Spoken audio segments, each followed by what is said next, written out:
Hey guys what's up. कैसे हैं आप सब। आप सभी का स्वागत है इंडिया के लार्जेस्ट लर्निंग प्लेटफॉर्म पे जिसका नाम है Unacademy. Let's crack it. Let's crack day with us. मैं हूं आपका होस्ट, आपका कोच, आपका फ्रेंड धीरेन्द्र क्षेत्रपाल। ठीक है। मोर देन +6 years का मुझे एक्सपीरियंस है। आईआईटी जैम रैंक मेरी 694 रही है। मैंने अपना पोस्ट ग्रेजुएशन केमिस्ट्री में किया है। आप हमसे कनेक्ट हो सकते हैं हमारी अनअकैडमी लर्निंग ऐप को डाउनलोड करके। फटाफट से इस ऐप को डाउनलोड कर लीजिए और हमसे कनेक्ट हो जाइए। बहुत सारे आपको बेनिफिट्स मिलेंगे, बहुत सारे आपको फ़ायदे मिलेंगे हमारे इस ऐप से कनेक्ट होकर। माय डियर, क्या बेनिफिट्स हैं, क्या फ़ायदे हैं। सबसे पहला फ़ायदा है यार डेली लाइव क्लासेस। अनअकैडमी एक ऐसा प्लेटफॉर्म है जो कि आपको हमारे साथ लाइव कनेक्ट होने का मौका देती है, जहाँ पे आप जैसे भी जो मन हो आप बिंदास होके अपने डाउट्स पूछ सकते हो। इसके अलावा हम क्वेश्चन आंसर्स में पोलिंग करवाते हैं। पोलिंग के दौरान हमको ये पता चल जाता है कि कितने बच्चों ने सवाल को सही किया है और कितने बच्चों ने सवाल को गलत किया है। और हम ये भी जानते हैं कि कितने सेकंड में सवाल को सही किया गया है, क्योंकि यार टाइम का ना बहुत बड़ा रोल होता है। हमेशा मैं बोलता रहता हूँ कि क्वेश्चन तो सभी लोग सॉल्व कर लेंगे, लेकिन कम टाइम में एक्यूरेट आंसर देने वाला ही विनर है। ठीक है, आपका टाइम का बहुत बड़ा रोल होता है। ठीक। Next is that daily live test with quiz. हमेशा अपनी परफॉर्मेंस को जज करने के लिए हम कहाँ एग्जिस्ट कर रहे हैं, हम पढ़ तो रहे हैं लेकिन सही पढ़ रहे हैं या नहीं पढ़ रहे हैं, या हम कभी कभी हमको लगता है कि हमको आता है लेकिन जब हम क्वेश्चंस करने बैठते हैं तो लगता है यार नहीं, ये तो नहीं हो पाएगा हमसे। इसका मतलब कहीं ना कहीं प्रैक्टिस की कमी है। आपने मॉक टेस्ट नहीं दिए हैं, आपने क्विज नहीं दिए हैं। अनअकैडमी से जब आप जुड़ेंगे तो आपको इसको देने का मौका मिलेगा। इनफाइनाइट नंबर ऑफ क्वेश्चंस हमारे पास होते हैं। आप जितने क्वेश्चंस कर सको, जितने मॉक टेस्ट देख सको, जितनी क्विज दे सको, उतनी आपका खुद का प्रॉफिट है। उससे आप अपनी परफॉर्मेंस को जज कर सकते हो, अपने आप को एनालिसिस कर सकते हो कि कहाँ आप एग्जिस्ट करते हो और आपको भी कितने और हार्डवर्क की ज़रूरत है। ठीक है, और आपके क्वेश्चन के करने की एक्यूरेसी कितनी है ये आपके मॉक टेस्ट या आपके क्विज में पता चल जाएगी। ठीक। Next is structured course plan. Unacademy एक ऐसा प्लेटफॉर्म है जहाँ पे जितना भी कोर्स हमारे यहाँ पढ़ाया जाता है, कोई भी सब्जेक्ट हो, वो कम्प्लीटली एक स्ट्रक्चर्ड और मैनर में, एक फिक्स पैटर्न, फिक्स मैनर में है। व्हाट आई मीन टू से कि यार आपको रेगुलर बेसिस पे डीपीपी मिलती है, उस डीपीपी पे डिस्कशन होते हैं, उसके बाद आपके मॉक टेस्ट होते हैं, आप माइनर टेस्ट देते हो, फिर आप मेजर टेस्ट देते हो। तो मतलब कंप्लीट एक आपके सामने पैटर्न है कि पहले ऐसे करना है, फिर ऐसे करना है, फिर ऐसे करना है। अच्छा, इसके फ़ायदे ये हैं, इसके फ़ायदे ये हैं कि आप हमेशा एक क्लॉक में बने रहोगे। आपकी एक क्लास दूसरी क्लास से क्लैश नहीं करेगी, आपका एक टॉपिक दूसरे टॉपिक से क्लैश नहीं करेगा। सब आपस में एक दूसरे के साथ म्यूचुअल अंडरस्टैंडिंग बनाते हुए चलते हैं। आपकी इतने बजे ये क्लास, इतने बजे ये क्लास, एक फिक्स पैटर्न है। ठीक है, इसको बोलते हैं हमारा स्ट्रक्चर्ड कोर्स होना। Next is unlimited access. इसके तो बहुत बहुत सारे फ़ायदे हैं यार। इसका सबसे पहला फ़ायदा तो ये है कि यार इन केस अगर आपसे कोई लाइव क्लास मिस हो जाती है हमारी, तो आप हमारी रिकॉर्डेड क्लास को देख सकते हो। इसके अलावा हमारी अनअकैडमी की टीम में एन नंबर ऑफ फैकल्टीज़ पढ़ाते हैं। मतलब आपको केमिस्ट्री 10 फैकल्टी से पढ़नी है, पढ़ो। आपको 20 फैकल्टी से फिजिक्स पढ़नी है, पढ़ो। आपकी मर्जी, आप अपनी मर्जी का टीचर चुनो, जो आपको अच्छा लगता हो उसकी क्लास में बैठो। ठीक है, जिस क्लास में आपको जाना है उस क्लास में जाओ। जो क्लास आपको देखनी है वो क्लास आप देखो। अपने कंफर्ट जोन में रह के रहो। तुम्हें 12 बजे पढ़ना है तुम 12 बजे पढ़ो, सुबह 8 बजे पढ़ना है सुबह 8 बजे पढ़ो। सब तुम्हारी मर्जी के ऊपर है। तुम्हें एक ही वीडियो को 10 बार उठा के देखनी है, उसको उठा के 10 बार देखो। आपकी मर्जी, आपके हाथ में है ये सब। इसे बोलते हैं अनलिमिटेड। कोई लिमिट नहीं है आपके एक्सेस करने की, इसे बोलते हैं अनलिमिटेड एक्सेस होना। ठीक, हम ऐसा नहीं कहेंगे कभी कि हाँ भाई एक बार देख चुके हो दोबारा क्यों देख रहे हो, नहीं है। इनफाइनाइट नंबर बार देखो और उसे एंजॉय करो। ठीक। हमसे जुड़ने के लिए, हमसे कनेक्ट होने के लिए हमारी बहुत ही इकोनॉमिकल और बहुत ही एफोर्डेबल फ़ीस है हमारे। मैं इकोनॉमिकल और एफोर्डेबल बार-बार क्यों बोल रहा हूँ फ़ीस को? तो देखो यार, जो इंडिया के बड़े-बड़े इंस्टीट्यूट हैं, वो करीबन-करीबन साल का अगर मैं अमाउंट देखने लग जाऊँ, तो वो करीबन-करीबन आपसे 1 लाख से लेकर 1.5 लाख के करीब आपसे ले जाते हैं, प्लस अदर एक्सपेंस। ठीक है? जहाँ पे हम आपसे ओनली एंड ओनली कितना डिमांड करते हैं, 30K, दैट इज़ 30,000। इसके अलावा भी अगर आपको लगता है कि नहीं आपको और डिस्काउंट चाहिए, तो हम आपको 10% का डिस्काउंट, इंस्टेंट डिस्काउंट देंगे अगर आप मेरा ये कोड यूज़ करते हो। My code is Dhiren, that is DHIREN। मैं कोड को रिपीट कर रहा हूँ, धीरेन, दैट इज़ DHIREN। इस कोड को अपने माइंड में सेटअप कर लो। जब भी आप कभी भी सब्सक्रिप्शन प्लान लोगे तो आप प्लीज़ इस कोड को यूज़ करना, ठीक। इस कोड को अप्लाई करने के बाद आपका जो बचा अमाउंट हो जाता है वो हो जाता है 27,000, मतलब 27K only for 3 subjects, that is PCM या PCB, जो भी आपका है। हमारा जेई का है तो PCM। इसके अलावा इसमें आपको n नंबर ऑफ फैकल्टीज मिलते हैं। तो सोचो, क्या मेरा ये कहना गलत होगा कि अफोर्डेबल और इकोनॉमिकल है? इसके अलावा बेटा अगर आप क्लास 11th में हो और आपका 2 साल का प्लान है, तो आपसे रिक्वेस्ट है कि आप 12 मंथ की जगह 24 मंथ वाला प्लान परचेज करो। द रीज़न बिहाइंड दिस कि आप यहाँ का और यहाँ का सिर्फ गैप देखो। यहाँ का गैप कितना है? नियरली 5K का है, नियरली 5K का, 5,000 का गैप है अप्रॉक्स। और 5,000 के गैप में आप एक्स्ट्रा दे रहे हो हमसे 5,000, और जर्नी जो हमसे कर रहे हो डबल जर्नी हो जा रही है। जो जर्नी 12 मंथ की थी वही जर्नी अब हमारे साथ 24 मंथ की आप करोगे। लॉन्ग टाइम की जर्नी होगी, आप हमसे बहुत कुछ सीखोगे और एग्ज़ाम को क्रैक करने में हम और आप मिल के आपके एग्ज़ाम को क्रैक करेंगे। बड़ा मज़ा आने वाला है इस जर्नी को। फटाफट से इस प्लान को ले लीजिए, बहुत सारे बेनिफिट्स का फ़ायदा उठाइए। इसके अलावा बेटा अगर आपको लगता है कि आप इस अमाउंट को एक साथ नहीं पे करोगे, तो हमारे यहाँ नो कॉस्ट EMI भी अवेलेबल है on the basis of 6 month, 12 month and 24 month. आप इस EMI के साथ भी आप हमसे कनेक्ट हो सकते हो, ठीक। मैं आपको क्यों नहीं बोल रहा हूँ कि यार 1 मंथ, 3 मंथ और 6 मंथ वाले प्लान पे जाओ। तो देखो यार, टू बी वेरी ऑनेस्ट यार, अगर मैं आपसे बोलूँ कि कोई चीज़ को जल्दी ख़त्म कर दो, तो जल्दी का काम शैतान का होता है, ठीक है। जितना टाइम जिसके लिए दिया हुआ है वो टाइम हमेशा फिक्स्ड है। It is almost practical impossible कि आपसे कोई कह दे कि 11th का कोर्स 3 महीने या 6 महीने में हो जाएगा, या 12th का ऐसा हो जाएगा, तो गलत है। बाकी बनाने वाले आप खुद ही बना सकते हैं, वो उस पर डिपेंड करता है। बट रियलिटी फैक्ट जो आपके साथ एक पूरा पैटर्न में चलना है, स्ट्रक्चर्ड मैनर में चलना है, सिर्फ पढ़ाना नहीं है, पढ़ाते जाओ, ऐसा नहीं है।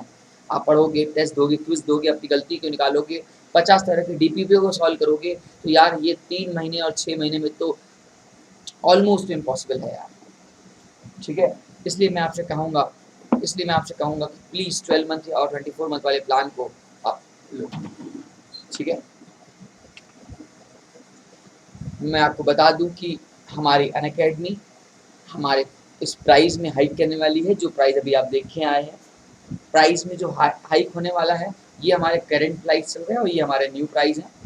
करंट प्राइस जो आपका 1 ईयर का था वो 27,000 था, अब जो हमारा हो जाएगा वो 34,650 रुपीज़ ओनली हो जाएगा।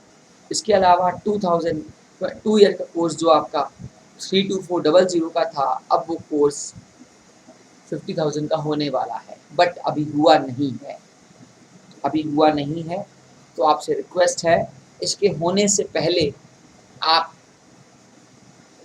प्रीवियस या जो करंट चल रहा है उस करंट का फ़ायदा उठा के आप हमसे 10% के डिस्काउंट की हेल्प से फटाफट से इस प्लान को ले लो। मेरा कोड यूज़ करो, धीरेन, दैट इज़ DHIREN, ठीक है। नहीं तो देखो माय डियर, पढ़ना तो है ही है, ऐसा तो नहीं कि हम पढ़ाई नहीं करेंगे, पढ़ाई आपको करनी है।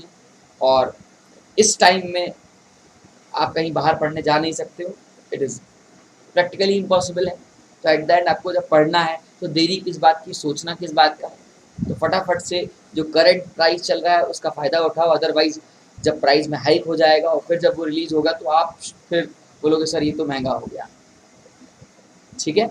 इसलिए प्लीज़ फटाफट जल्दी इस कोर्स को लीजिए और बेनिफिट्स उठाइए। Welcome guys, welcome to the series of most expected topic. आप सभी का स्वागत है मोस्ट एक्सपेक्टेड टॉपिक की सीरीज़ में। मैं हमेशा एक चैप्टर के एक इम्पॉर्टेंट टॉपिक को उठाता हूँ और उस टॉपिक के दौरान मैं डिफरेंट टाइप्स के क्वेश्चन, डिफरेंट टाइप के टॉपिक्स कराता हूँ पूरे चैप्टर में। इस चैप्टर के दौरान मैंने रिएक्शन मैकेनिज्म उठाया हुआ है और ये रिएक्शन मैकेनिज्म का भाई मेरे पार्ट 8 है। ऑल्दो मैं सब कुछ तो नहीं पढ़ाता, लेकिन वो चीज़ जरूर पढ़ाता हूँ जो एग्जाम में बहुत बार पूछी गई हैं, इससे रिलेटेड बहुत बार क्वेश्चन आए हैं। रिएक्शन मैकेनिज्म को मैं बार बार बोलता रहता हूँ, ये हमारी ऑर्गेनिक केमिस्ट्री की जान है। एक बार अगर आपने इसको पढ़ लिया तो समझ लो ऑर्गेनिक केमिस्ट्री खत्म। ठीक है, इसका बहुत बड़ा रोल इसमें है पूरी पूरी ऑर्गेनिक का। और चूंकि मैं पार्ट 8 पढ़ा रहा हूँ, इसलिए पार्ट 1 से लेकर पार्ट 7 तक मैं पढ़ा चुका हूँगा। इसलिए आपसे हम्बल रिक्वेस्ट है कि प्लीज़ 1 से लेकर 7 तक की सीरीज को जरूर देखें, क्योंकि केमिस्ट्री है, आपस में इंटरकनेक्टिविटी होती है। और इंटरकनेक्टिविटी मैं बोलूँगा, मैं एक पार्ट का क्वेश्चन दूसरे पार्ट से मिला के कराऊंगा तो हो सकता है आपको वहाँ पे प्रॉब्लम हो। ठीक है, तो इसलिए प्लीज़ रिक्वेस्ट है कि आप पार्ट 8 को देखने से पहले 1 से 7 को जरूर देखें। ठीक, इस पार्ट के दौरान अपन लोग पढ़ने जा रहे हैं न्यूक्लियोफिलिक सब्स्टिट्यूशन रिएक्शन। सबसे पहले मैंने आपको एडिशन रिएक्शन पढ़ाई थी, एडिशन रिएक्शन के टाइप पढ़ाए थे, 3 टाइप के एडिशन रिएक्शन पढ़ाए थे। अब मैं सब्स्टिट्यूशन पे आया था। सब्स्टिट्यूशन में मैंने लास्ट में फ्री रेडिकल सब्स्टिट्यूशन पढ़ाया था। आज मैं आपको न्यूक्लियोफिलिक सब्स्टिट्यूशन रिएक्शन पढ़ाने जा रहा हूँ। क्या होती है न्यूक्लियोफिलिक सब्स्टिट्यूशन रिएक्शन और कैसे इसको टैकल करते हैं अपने क्वेश्चन को करने में, किस टाइप के क्वेश्चन आते हैं, सब कुछ धीरे धीरे धीरे डिस्कस करेंगे। ठीक है, सपोर्ट कीजिएगा। तो आइए बात करते हैं, शुरू करते हैं न्यूक्लियोफिलिक सब्स्टिट्यूशन रिएक्शन को गाइस। अगर मैं न्यूक्लियोफिलिक सब्स्टिट्यूशन रिएक्शन की बात करूं तो सब्स्टिट्यूशन के 2 मेथड होते हैं। एक होता है डायरेक्ट सब्स्टिट्यूशन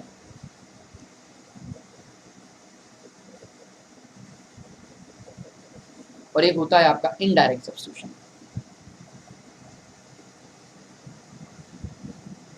सब्स्टिट्यूशन आपके 2 तरह के हैं, एक आपके डायरेक्ट सब्स्टिट्यूशन है और आपके इनडायरेक्ट सब्स्टिट्यूशन। जब मैं कभी भी डायरेक्ट सब्स्टिट्यूशन की बात करता हूं तो जनरली इसमें 3 आते हैं, एक SN1, एक आपका SN2 और एक आपका SNI। इनडायरेक्ट सब्स्टिट्यूशन में जब आप लोग करते हो तो ये substitution with respect of aromatic substitution बुलाते हैं, और substitution of other than this SN1 SN2 उसको आप बोल सकते हो एसिड के derivatives, acid and their derivatives.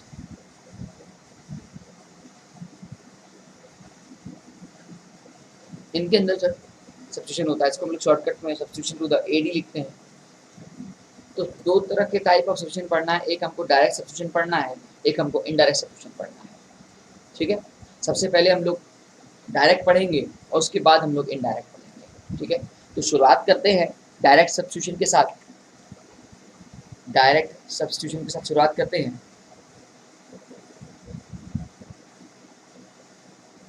और बच्चे इस डायरेक्ट सब्स्टिट्यूशन में भी जो मैं आपको पढ़ाने जा रहा हूँ वो है हमारा SN1। हमारा क्या है? SN1। ठीक है, अब यहाँ पे S का मतलब क्या है, N का मतलब क्या है, और ये वन जो छुपा हुआ है इसका क्या मतलब है। तो देखिए माय डियर, S का मतलब होता है सब्स्टिट्यूशन, N का मतलब होता है न्यूक्लियोफिलिक,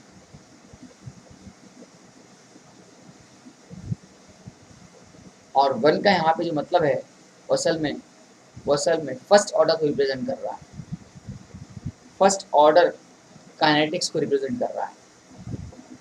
ठीक है, अभी हम डेप्थ में देखते हैं कि क्या होती है फर्स्ट ऑर्डर काइनेटिक्स। थोड़ी केमिकल बॉन्डिंग आपको आनी चाहिए इसके लिए, मैं मान के चल रहा हूँ हल्की हल्की, और केमिकल काइनेटिक्स आनी चाहिए आपको, मान के चल रहा हूँ उसके लिए। ठीक है, चलिए शुरू करते हैं सब्स्टिट्यूशन न्यूक्लियोफिलिक फर्स्ट ऑर्डर। देखिए ये 2 स्टेप में होती है। सबसे पहला आता है step number first. Step number first में मान लीजिए आपके पास ये कोई अल्काइल हैलाइड है, यहाँ पे आप मान लीजिए R1 है, यहाँ पे आपका R2 है, यहाँ पे आपका R3 और ये है। ठीक है, अब आप इसको क्या करते हो, चूंकि इसको आप ब्रेक कर रहे होते हो, जब ब्रेक करते हो तो यहाँ नेगेटिव और यहाँ पॉजिटिव ब्रेक होता है, और जब ये ब्रेक होता है तो आपको पता है कि sp2 हाइब्रिडाइज हो जाता है। पहले बेटा वो sp3 रहता होगा, अब वो ब्रेक होने के बाद sp2 हाइब्रिडाइज हो जाता है, और X माइनस थोड़ा सा यहाँ से अलग जाता है। लेकिन टू बी वेरी ऑनेस्ट यार, मैं झूठ नहीं बोलूँगा आपसे, ये बात जरूर बताऊँगा कि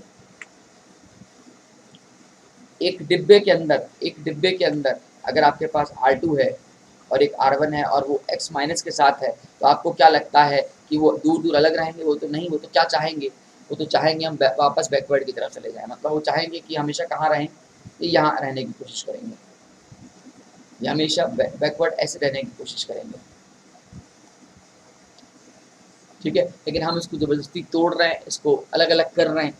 तो एक अपोजिट आयंस को एक डिब्बे में रखे हुए दो आयंस को आप अलग नहीं कर पा रहे हो, तो अलग करने के लिए कुछ ना कुछ तो आपको सोचना पड़ेगा। तो ऐसा काम को करने के लिए आप यहाँ पे सॉल्वेंट का यूज़ लेते हो, that is role of solvent. यहाँ पे आप कोई polar polar protic solvent use करते हो, पोलर प्रोटेक्ट सॉल्वेंट यूज़ करते हो। मैं पोलर प्रोटेक्ट के तौर पर मैं यूज़ कर दे रहा हूँ, लेट सपोज करो पानी यूज़ कर ले रहा हूँ। तो पानी यहाँ पे असल में इन दोनों अपोजिट चार्ज को ये झुंझुना पहनाएगा, कहेगा बेटा नहीं तुमको अलग होना है, और तुमको अलग होने के लिए हमारे पास एक रास्ता है कि हम वाटर मॉलिक्यूल्स तुम्हें ब्रिज का काम करके देंगे। हमने कहा ये क्या होता है?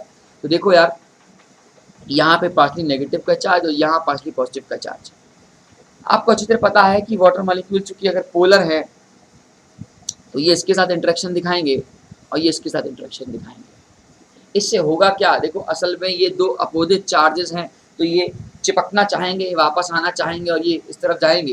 लेकिन आपको क्या चाहिए? आपको तो फ्री कार्बोकैटायन चाहिए। जब तक यार फ्री कार्बोकैटायन नहीं होगा तब तक न्यूक्लियोफाइल आके अटैक नहीं कर पाएगा, क्योंकि हमको असल में न्यूक्लियोफाइल इस हैलाइड को, इस लिविंग ग्रुप को, इस एलजी को सब्स्टिट्यूट करना चाहता है। हमारा मोटिव है कि मैं न्यूक्लियोफाइल लाऊं और इस एक्स को वहाँ से हटा दूं, या यूँ कहूँ न्यूक्लियोफाइल इस एक्स को हटा दे, एक न्यूक्लियोफाइल इस एक्स को सब्स्टिट्यूट कर दे। इसी वर्ड को बोलते हैं सब्स्टिट्यूशन होना। लेकिन तहे दिल से तुम भी ये बात जानते हो कि बैठे बैठे केमिस्ट्री में आयोनाइज आयन हो तो जाएंगे, अगर मान लो अलग कर भी देते हैं किसी रीज़न से, तो आप उसको अलग करने के बाद वापस जोड़ने, अपने आप जुड़ने लगेंगे। आप उसको वापस अलग नहीं करोगे क्योंकि opposite charges are attract each other. तो अब इसको अलग करना है तो यहाँ पे आप क्या यूज़ करते हो? पोलर प्रोटेक्ट सॉल्वेंट यूज़ करते हो। पोलर प्रोटेक्ट सॉल्वेंट इसको झुंझुना पहनाता है। असल में टू बी वेरी ऑनेस्ट, सही लैंग्वेज में बोलूँ तो पोलर प्रोटेक्ट सॉल्वेंट ये अपोजिट चार्जेस को जो है वो पास आने नहीं देता है। एक्स माइनस बोलता है, एच वाटर का एक्सप्रेस पूछता है तुम्हें क्या चाहिए, कहा मुझे पॉजिटिव चार्ज चाहिए, तो वाटर बोलता है ले मेरे से ले लेना इंटरेक्ट करके। जरूरी तो नहीं कि तो उसके पास जाके चिपकेगा कार्बन के पास। और कार्बन को भी ये बात समझाई जाती है कि तुम वाटर मॉलिक्यूल्स के साथ अगर तुम इंटरेक्ट करोगे, तो आपको मैंने पढ़ाया था कि जो पोलर प्रोटेक्ट सॉल्वेंट होते हैं वो कैटायनिक पार्ट पे भी असर दिखाते हैं और एनायनिक पार्ट पे भी असर दिखाते हैं। दोनों पे इनका रोल होता है, कैटायनिक पार्ट पे भी रोल होता है और एनायनिक पार्ट पे भी रोल होता है। तो असल में होता क्या है कि आप जब कभी भी पोलर प्रोटेक्ट सॉल्वेंट डालते हो तो ये पोलर प्रोटेक्ट सॉल्वेंट डिब्बे में रखे दो अपोजिट आयंस को वापस मिलने नहीं देता है। इसीलिए ही बुक्स लिखती हैं कि SN1 के रिएक्शन में आप पोलर प्रोटेक्ट सॉल्वेंट डालते हो।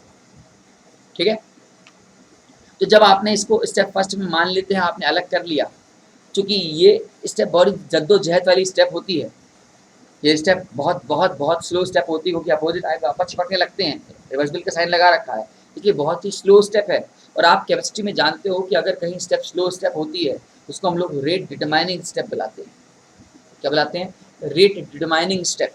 The slowest step in the chemical reaction is known as the rate determining step.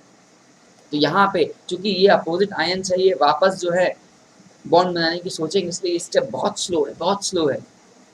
अब चूंकि ये स्टेप स्लो है तो इसका हम ग्राफ में इसका असर देखेंगे कि कैसे स्लो पे क्या असर पड़ रहा है। समझ तो आप भी चुके होंगे कि अगर स्लो है जिसका मतलब जो एक्टिवेशन एनर्जी होगी बहुत हाई होगी, नो डाउट। बहुत बढ़िया सोच रहे हो आप। ठीक, तो ये याद रखिएगा कि जो पहला स्टेप है, स्टेप नंबर फर्स्ट, जहाँ पे हम लोग का किसका फॉर्मेशन होता है? कार्बोकैटायन का फॉर्मेशन होता है। ठीक है, ये बहुत स्लो स्टेप होता है। स्टेप सेकंड में आप क्या करते हो? अटैक ऑफ न्यूक्लियोफाइल कर देते हो। अटैक ऑफ न्यूक्लियोफाइल कर देते हो, न्यूक्लियोफाइल का अटैक करा सकते हो। तो जो आपने कार्बोकैटायन ऑब्टेन किया, आपको पता है कि कार्बोकैटायन हमारे ट्रायंगुलर प्लेनर में है, sp2 हाइब्रिडाइज्ड है, तो इनकमिंग न्यूक्लियोफाइल आके इस पर अटैक कर सकता है। अब जब ये अटैक करेगा माय डियर,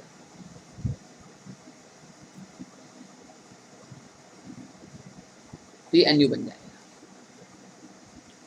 ओवरऑल हमने ये सीखा कि हमारा जो मेन मोटिव था कि मेरे पास ये जो हलाइड था, ये मेरा R1, ये मेरा R2 और ये मेरा R3, इसको मैं न्यूक्लियोफाइल से दो स्टेप की हेल्प से अलग कर सकूं और प्रोडक्ट बना सकूं। मेरा बस मेन मोटिव यही था। ठीक है, X माइनस को अलग किया जा सके और इसी रिएक्शन को हम लोग बोलते हैं न्यूक्लियोफिलिक सब्स्टिट्यूशन रिएक्शन। न्यूक्लियोफाइल ने एक लिविंग ग्रुप को सब्स्टिट्यूट करके उसकी पोजीशन ले ली। ठीक है, बात नहीं समझ में आ रही है? तो हमने क्या किया, एक बार रिकॉल करते हैं। सबसे पहले हमने स्टेप फर्स्ट में फॉर्मेशन ऑफ क्या किया, कार्बोकैटायन किया। फिर मैंने आपको समझाया कि जब फॉर्मेशन ऑफ कार्बोकैटायन करते हैं तो डिब्बे में तो अपोजिट चार्जेस ही हैं। अब चूंकि भाई मेरे डिब्बे में अपोजिट चार्जेस हैं, ये तुम कहोगे कि वापस से चिपकेंगे नहीं, ऐसा हो नहीं सकता। और तुम बोलोगे न्यूक्लियोफाइल का भी अटैक करना है, तो न्यूक्लियोफाइल बोलेगा भाई मुझे अटैक करने का मौका ही नहीं दोगे क्या? तो पोलर सॉल्वेंट बोलेगा रुक रुक रुक, मैं तेरी हेल्प करता हूँ। मैं कैसे हेल्प करेगा भाई? का रुक, मैं इसको अलग करके बताता हूँ। तो भाई पोलर प्रोटिक सॉल्वेंट क्या करता है, अपोजिट आयंस को झुंझुना पहनाता है और इनको अलग कर देता है। ठीक है, मतलब आपस में इंटरेक्ट नहीं करने देता है। इससे कार्बोकैटायन फ्री हो जाता है, और जब कार्बोकैटायन फ्री हो जाता है तो ओवरऑल न्यूक्लियोफाइल बाद में स्टेप सेकंड पे अटैक करता है। ठीक, ये स्टेप हमारा फास्ट है और वो स्टेप हमारा स्लो है। इसका मतलब भैया मेरे, जब मैं ग्राफ में पीक्स बनाने की सोचूंगा तो कितने पीक्स बनाऊंगा? आंसर इसमें 2 पीक्स बनाऊंगा। जब भी मैं कभी भी ग्राफ में पीक बनाऊंगा तो कितने पीक बनेंगे? 2 पीक बनेंगे।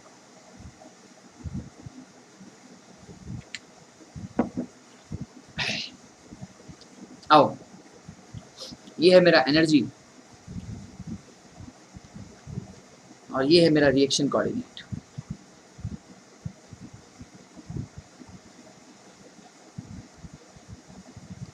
ठीक है, मान लीजिएगा मैं ग्राफ क्रिएट कर रहा हूं।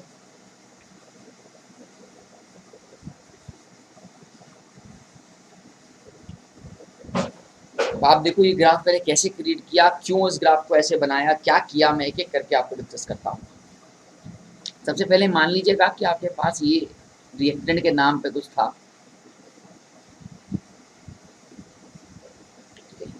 यहाँ पे पहला ट्रांजिशन स्टेट आएगा जहाँ पे ये अपोजिट आयंस अलग हो रहे होंगे, ये वाला बॉन्ड ब्रेक हो रहा होगा।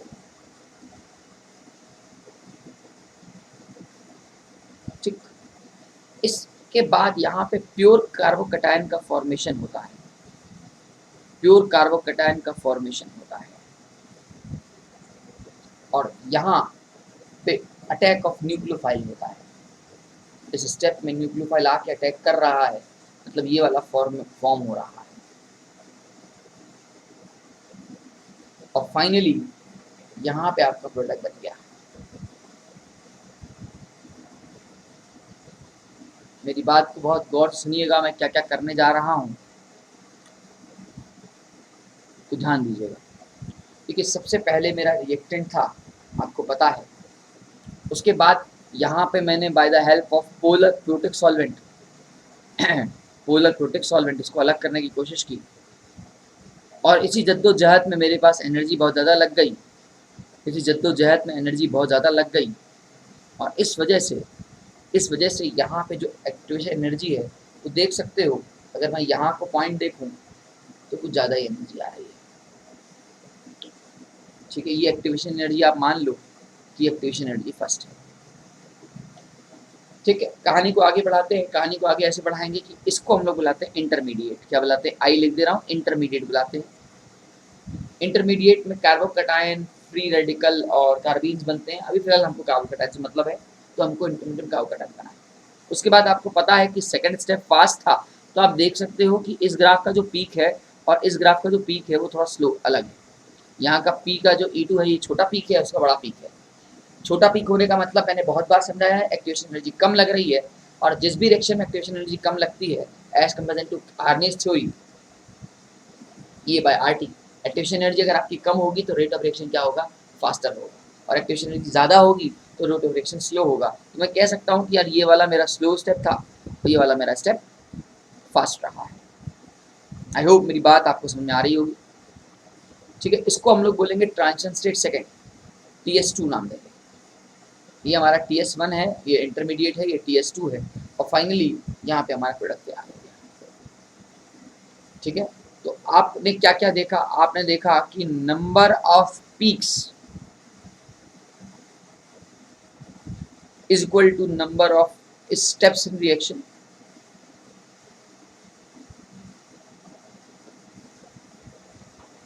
2 स्टेप की रिएक्शन हो जाएगी पीक में। दूसरी बात कि अगर मैं बोलूं कि यहाँ पे इंटरमीडिएट कितना बना है एक, तो मैंने एक फॉर्मूला पढ़ाया है, transition state is equal to intermediate plus 1। याद करो जब मैंने रिएक्शन मैकेनिज्म का पहला पार्ट दिया था तो वहाँ इसे बताया था, transition state is equal to intermediate plus 1 होता है। अब intermediate can be 0 and can not be 0, but अगर इंटरमीडिएट 1 होगा तो ट्रांजिशन स्टेट 2 होंगे, इंटरमीडिएट 2 होगा तो ट्रांजिशन स्टेट 3 होंगे। ये डिपेंड करता है रिएक्शन टू रिएक्शन, ठीक है। तो ओवरऑल हमने सीखा कि ट्रांजिशन स्टेट जो होता है वो इंटरमीडिएट प्लस 1 होता है। तो एज पर दिस कितने ट्रांजिशन स्टेट आ रहे हैं? 2 ट्रांजिशन स्टेट आ रहे हैं। तीसरी बात कि अगर मैं इनको एनर्जी लेवल में बांटूं तो सबसे हाई एनर्जी किसकी? ट्रांजिशन स्टेट फर्स्ट की, देख पा रहे हो ग्राफ में। उसके बाद ट्रांजिशन स्टेट सेकंड की, उसके बाद आपके पसंद में इधर इंटरमीडिएट और यहाँ पे आपका रिएक्टेंट है, रिएक्टेंट थोड़ा नीचे है, तो उसके बाद इंटरमीडिएट की, उसके बाद आपकी रिएक्टेंट की, और लास्ट में आपकी किसकी आएगी? प्रोडक्ट की आएगी। ये होती है एनर्जी प्रोफाइल में डायग्राम। ये होता है एनर्जी प्रोफाइल में डायग्राम कि हम देखते हैं कि कितना रिजल्टेंट ऐसा ऐसा होता है, ठीक है। क्लियर कट है मेरी बात समझ में आ रही है? तो हमने ग्राफिकली देख लिया। अब देखो मेरी बात बहुत ध्यान सुनना। दूसरी बात कि यार हमने ये देखा कि यहाँ पे लिखा है कि ये फर्स्ट ऑर्डर की काइनेटिक को फॉलो कर रही है।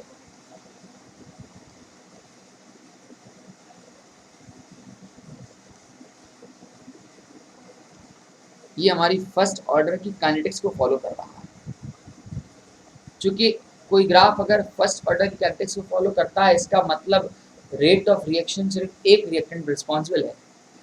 और अभी हम पढ़ के आए पीछे कि the slowest step in the chemical reaction is known as the rate determining step. मतलब भैया मेरे स्टेप नंबर फर्स्ट जो होगा वही रेट को डिटरमाइन करेगा और रेट ऑफ रिएक्शन उसी पे डिपेंड करेगी।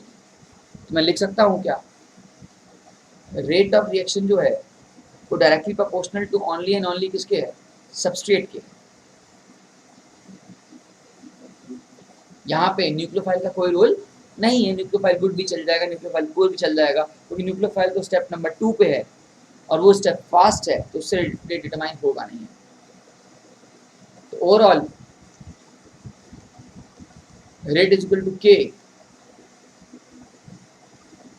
और सबस्ट्रेट आ जाएगा। सबस्ट्रेट की यहाँ की वैल्यू कुछ नहीं है तो हम 1, तो इसके ऑर्डर और इसकी काइनेटिक्स को हम लोग क्या बुलाएंगे कि हाँ यार ये मेरी फर्स्ट ऑर्डर काइनेटिक्स है। कि ये रिएक्शन का जो रेट है वो किस पे डिपेंड करता है? फर्स्ट पे डिपेंड करता है।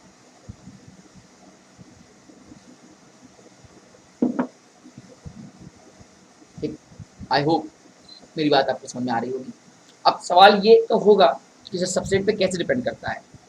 हिंदी तो ये हुई ना इसकी कि अगर मैं सबस्ट्रेट को बदल जाऊंगा तो रेट बदल देगा। यही तो हिंदी हुई। तो आइए, आपको पता है कि 3 तरह के सबस्ट्रेट बन रहे हैं। मतलब पॉसिबिलिटी है, एक 1 डिग्री की थोड़ी देर के लिए, एक आपकी 2 डिग्री की और एक आपकी 3 डिग्री की। 3 तरह के सबस्ट्रेट पॉसिबल हो पा रहे हैं, 1 डिग्री वाला, 2 डिग्री वाला और 3 डिग्री वाला। ठीक है। जब मैं बात 1 डिग्री के लिए कर रहा हूं तो आपको पता है कि कार्बोकैटायन 1 डिग्री का बनेगा, और जब मैं 2 डिग्री कर रहा हूं तो कार्बोकैटायन 2 डिग्री का बनेगा, और जब मैं 3 डिग्री का कर रहा हूं तो कार्बोकैटायन 3 डिग्री का बनेगा। आप मुझे बताइए मोस्ट स्टेबल कार्बोकैटायन कौन सा? तो हम पीछे बहुत बार पढ़ा है, हमने जियोसिन पढ़ा, हमने रिएक्शन मैकेनिज्म में देखा कि यार 3 डिग्री कार्बो, ये 1 डिग्री है, ये 2 डिग्री है, ये 3 डिग्री है। अगर मैं स्टेबिलिटी बेल्ट की बात करूं तो समझ रहा स्टेबल कौन सा? 3 डिग्री का, देन 2 डिग्री का एंड देन 1 डिग्री, है ना? मान लो कि बात कि 3 डिग्री का ज़्यादा स्टेबल है, देन 2 डिग्री का है, देन 1 डिग्री का है। अब आप ये बात जानते हो कि भाई 3 डिग्री कार्बोकैटायन पे अगर मुझे न्यूक्लियोफाइल का अटैक कराना हो तो आपने ये भी एनर्जी प्रोफाइल मुझसे पढ़ा है, मैं फिर से एक बार बता देता हूँ एनर्जी वर्सेस रिएक्शन कोऑर्डिनेट के नाम पे, एनर्जी वर्सेस रिएक्शन कोऑर्डिनेट के नाम पे मैं आपको बता देता हूँ कि ये मेरा यार 3 डिग्री का है, ये मेरा बच्चे मेरा 2 डिग्री का है, और ये बच्चे मेरे 1 डिग्री का कार्बोकैटायन है। ठीक है, यहाँ कहीं यार न्यूक्लियोफाइल है, यहाँ कहीं यार हमारा न्यूक्लियोफाइल है। आपको पता है कि 1 डिग्री के लिए गैप ये जाएगा, 2 डिग्री के लिए गैप ये जाएगा, और 3 डिग्री के लिए गैप ये जाएगा। सॉरी, मतलब 3 डिग्री के लिए ये गैप जाएगा, 2 डिग्री के लिए ये जाएगा, और 1 डिग्री में भी गैप ये जाएगा। तो ज़्यादा आपको गैप कहाँ नज़र आ रहा है, ज़्यादा एक्टिवेशन एनर्जी कहाँ लग रही है, 1 डिग्री में लग रही है। अगर मैं इसको E1 बोल दूँ, इस वाले को E2 बोल दूँ, और इस वाले को E3 बोल दूँ, सबसे ज़्यादा कौन सा, E1, देन कौन आएगा E2, एंड देन कौन आएगा E3। मान लोगे मेरे दोस्त इस बात को, ठीक। अगर ये बात मान लोगे तो ये भी समझ चुके होगे कि न्यूक्लियोफाइल जिस पे ज़्यादा अटैक करेगा उसका रेट ऑफ रिएक्शन फास्टर होगा। या यूँ कहूँ, जितना मोस्ट स्टेबल कार्बोकैटायन होगा उतना रेट ऑफ रिएक्शन फास्टर होगा, क्योंकि रेट जितना स्टेबल कार्बोकैटायन होगा, नेक्स्ट स्टेप न्यूक्लियोफाइल उतनी जल्दी इस पर अटैक करेगा। ठीक है, मैं कह सकता हूँ, तो फाइनली मैं ऐसे बोल सकता हूँ कि जो रेट ऑफ SN1 रिएक्शन है वो डायरेक्टली प्रोपोर्शनल है स्टेबिलिटी ऑफ कार्बोकैटायन के। अब ये स्टेबिलिटी ऑफ कार्बोकैटायन किसी भी तरह से ऑब्टेन की जा सकती है by the help of any rearrangement, methyl shift, hydride shift, ring expansion, ring compression, सब कुछ भी आप कर सकते हो, क्योंकि आपको कार्बोकैटायन को स्टेबल स्थिति में बनानी है। ठीक है, अगर मैं बेसिक लेवल पे यहाँ बात करूँ तो भैया हाँ, इसका ऑर्डर क्या हो जाएगा, 3-2-1 हो जाएगा SN1 का, बोल सकता हूँ, पहले 3 फिर 2 फिर 1। क्लियर कट है मेरी बात। तो ये मेरा एनर्जी प्रोफाइल का डायग्राम और ये मेरा रिएक्शन कोऑर्डिनेट का डायग्राम। ठीक है, तो ओवरऑल हमने ये सीखा कि जितना स्टेबल कार्बोकैटायन होगा बेटा उतना रेट ऑफ रिएक्शन फास्टर जाएगा। तो अल्टीमेटली आंसर हमारा आया 3 डिग्री, फिर 2 डिग्री, फिर आया हमारा 1 डिग्री का कार्बोकैटायन। ठीक है,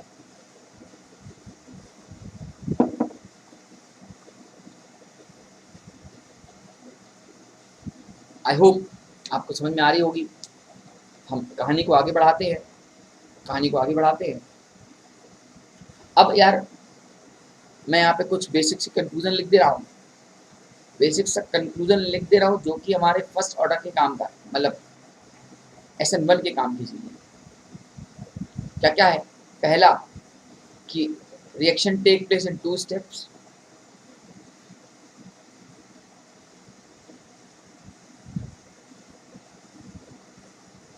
ठीक है, दूसरा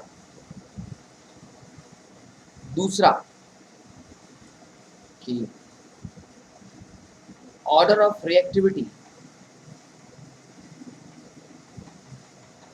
इज 3-1।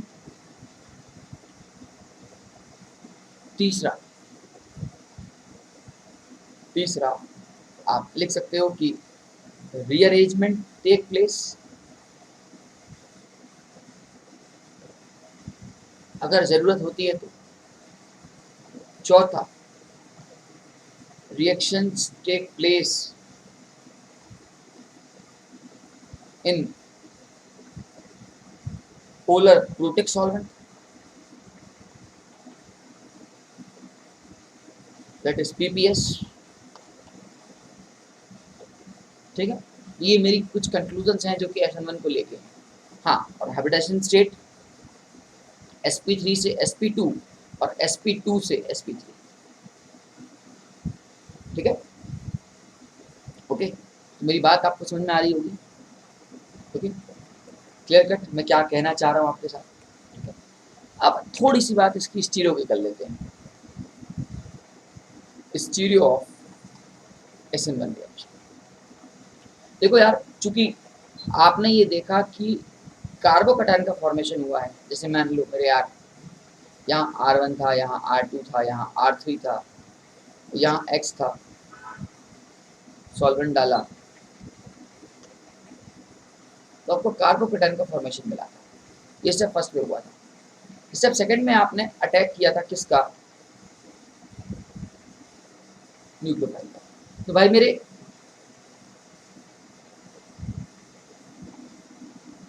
एक बात आप देखो, एक बात आप देखो कि यहाँ पे कार्बोकटायन हमारा प्लेन में है क्या? हमारा कार्बोकटायन एक प्लेन में है क्या? ट्राइगोनल प्लेनर शेप दे रहा है क्या? जिसको हम लोग हाइड्रोजन sp2 बुला रहे हैं। और मैं आपको बार बार बहुत बार समझाया है मैंने इस बात को कि अगर कोई चीज़ अपने प्लेन में है, कोई चीज़ अपने प्लेन में है तो इनकमिंग न्यूक्लियोफाइल ऊपर से भी अटैक कर सकता है और इनकमिंग न्यूक्लियोफाइल नीचे से भी अटैक कर सकता है। मतलब यार 50-50% चांसेस हैं अटैक करने की ऊपर से और 50% चांसेस हैं कि अटैक करने के नीचे से। तो मतलब मेरे दोस्त ये दो तरह के हिस्से में जा सकता है, एक न्यूक्लियोफाइल अबव और बाकी सब बिलो बिलो, और दूसरे केस में न्यूक्लियोफाइल बिलो बिलो और बाकी सब अबव। तो मतलब 50% चांस इसकी है, 50% चांस इसकी है। इमेजिन करना, थोड़ी देर के लिए अपनी मर्जी से बोल रहा हूँ, अगर ये मेरा एस है 50% चांस आर की है, तो इसका मतलब इसके बनने वाला प्रोडक्ट जो होगा वो कैसा होगा? रेसमिक मिक्सचर होगा कि नहीं होगा? इससे बनने वाला प्रोडक्ट जो होगा वो कैसा होगा? रेसमिक मिक्सचर होगा या नहीं होगा? मान लोगे मेरी बात को दोस्त, है ना यार? 50-50 mixture of any species consider to be racemic mixture, मैंने आपको बहुत बार बताया है। तो यहाँ पे जो हमारा मिक्सचर ऑब्टेन होगा वो हमारा कैसा होगा? Racemic mixture. ठीक है, मतलब मेरे दोस्त कुछ ऐसा, थोड़ी देर के लिए ये ET है, ये मेरा मिथाइल है यार, और यहाँ मेरा मान लेना थोड़ी देर के लिए हाइड्रोजन है, चलो कोई नहीं, और यहाँ पे रसियल है। एक पल को, एक पल को मैं इसको किसी न्यूक्लियोफाइल को, मैं वाटर को एज ए न्यूक्लियोफाइल ले लेता हूँ और ये करा रहा हूँ फॉलोड बाय SN1। तो उसके दो आंसर आ सकते हैं, एक तो डायरेक्ट डायरेक्ट ये आ सकता है और एक ये आ सकता है दोस्त।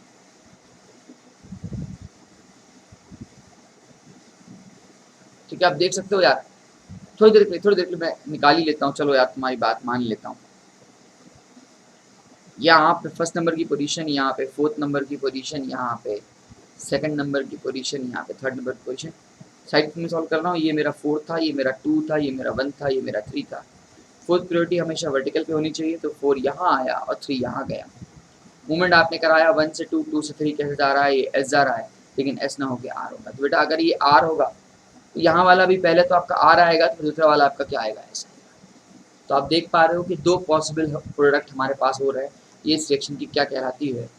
स्टीरियो कहलाती है। जब कभी भी आपको स्टीरियो नज़र आएगी, जब कभी भी आपको स्टीरियो नज़र आएगी तो आप समझ जाना कि हाँ भैया SN1 SN2 में इसका बहुत बड़ा रोल है। फिलहाल अभी मैंने आपको SN1 के लिए स्टीरियो बताई कि SN1 में स्टीरियो कैसे प्ले करती है। ठीक, आई होप बात समझ में आई होगी आपको कि हम क्या करवा रहे हैं आपसे। ठीक से चलिए मूव ऑन करते हैं आगे पे। अब हम कुछ एग्जांपल्स देख लेते हैं कि कौन कौन से एग्जांपल्स में हमको SN1 को अलग करना है, कौन किसका SN1 फास्टर होगा। ठीक है,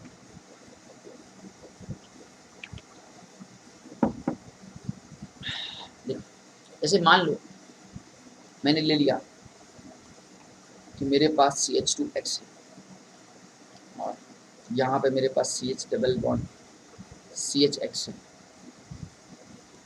इसको थोड़ा सा ऐसे कर लो यार,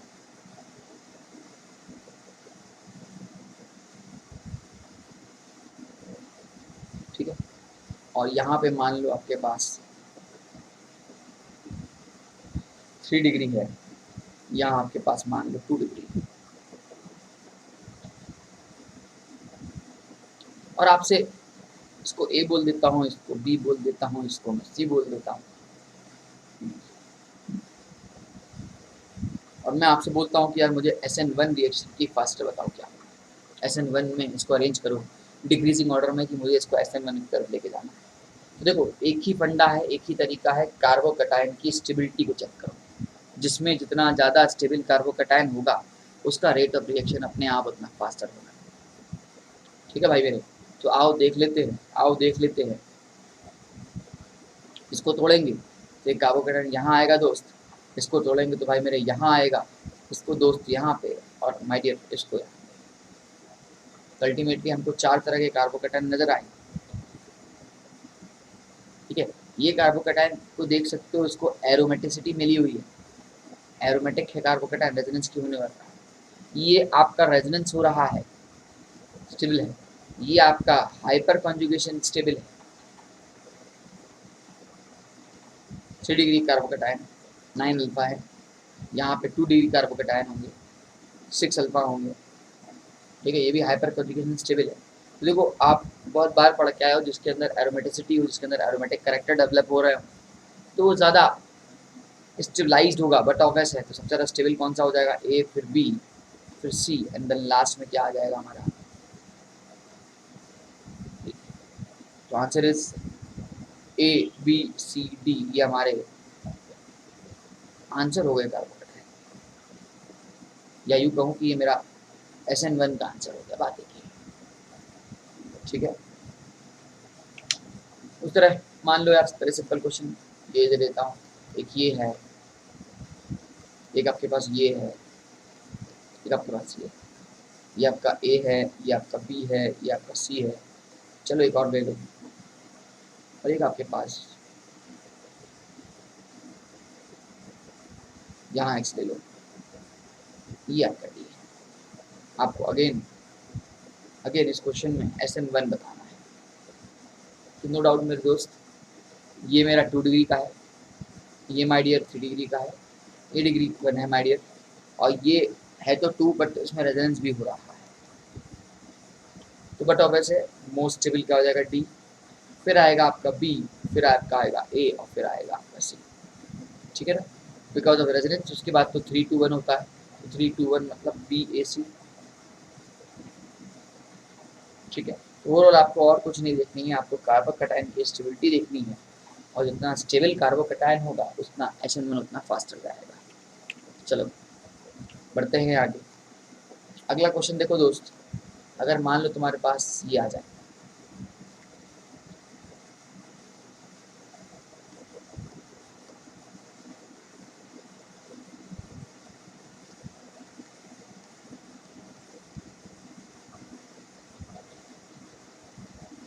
बस इतना दे रखा हो, ABC में अरेंज करना हो आपको, ABC में अरेंज करना हो, तो आपसे बोल रहा है और कुछ नहीं, SN1 फास्टर बताओ, SN1 फास्टर बताओ, इनमें से किसका SN1 फास्टर होगा? ठीक, वही काम करना है दोस्त, कार्बोकेटायन की स्टेबिलिटी देखनी है हमें। एक कार्बोकेटायन यहाँ मिलेगा, एक कार्बोकेटायन यहाँ मिलेगा दोस्त। माय डियर, अब आप ये देखो कि मोस्ट स्टेबल कार्बोकेटायन किसके पास है। तो देखो यहाँ पे कार्बोकेटायन है, यहाँ पे NO2 लगा है, कौन कौन से इफेक्ट दिखाएगा? एक तो देखो -R दिखाएगा, और एक तो देखो -I दिखाएगा। जबकि यहाँ पे देखो भाई मेरे, एक तो तुझे -I दिखाएगा, लेकिन दूसरा +R दिखाएगा। आप हमेशा हमेशा पढ़ के आए हो, मेरे से ही पढ़ के आए हो कि स्टेबिलिटी ऑफ कार्बोकेटायन जो होती है वो डायरेक्टली प्रोपोर्शनल टू क्या होती है? +R और +I के, एंड इनवर्सली प्रोपोर्शनल टू क्या होती है? -R और -I के, ठीक है ना भाई मेरे। अब आजा यहाँ पे देख, ये -R से इसको खराब ही कर रहा होगा, क्योंकि खींच रहा है। ये बोल रहा है भैया मैं तो वैसे ही भूखा कंजर हूँ, कर नहीं यार मेरा तो काम खींचने का है, NO2 बोलेगा। तो ये -R से भी खींचेगा और -I से भी खींचेगा। जबकि यहाँ पे देखो ये -I से तो खींचेगा, लेकिन +R से डोनेट करेगा। और आपको पता है कि जो +R होता है वो डोमिनेट करता है इंडक्टिव को, मतलब resonance is dominate over the inductive. Overall भाई मेरे क्या आंसर आ जाएगा? बी आंसर आ जाएगा। उसके बाद हमारा ए और सी में जिक्र करना है हमें, तो ए और सी में जिक्र करेंगे तो ए होने ना होने से अच्छा है, होने से अच्छा है कि ना हो, क्योंकि ये कहीं ना कहीं बर्बाद ही कर रहा है NO2 इसको, इसलिए सी आ जाएगा, और बाद में दोस्त ए आ जाएगा। माय डियर, मैं क्या कहना चाह रहा हूँ, मेरी बात को आप पकड़ पा रहे हो?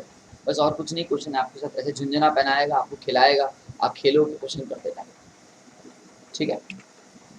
बहुत टुच्चे टुच्चे क्वेश्चन भी होते हैं, बहुत अच्छे अच्छे क्वेश्चन भी होते हैं।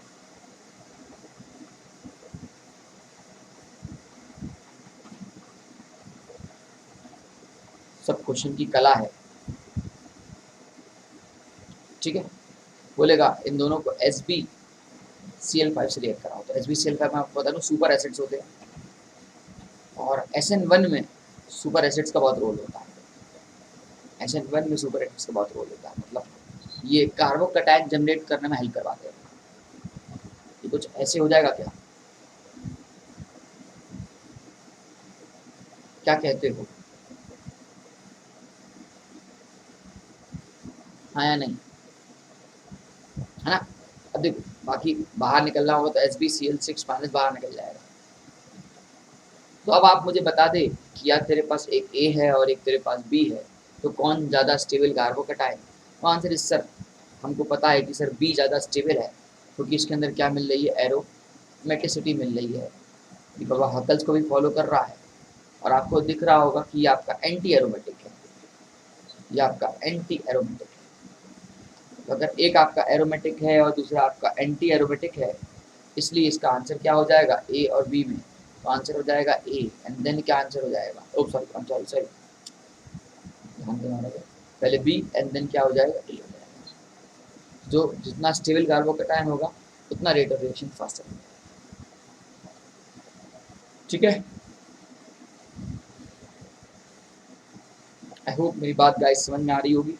मैं बहुत सिंपल सिंपल क्वेश्चन करा रहा हूँ, बस आपके साथ खेलते जा रहा हूँ क्वेश्चन कराते टाइम। ठीक है, आइए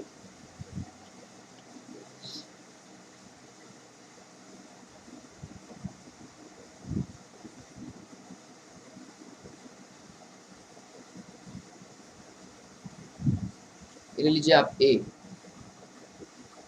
और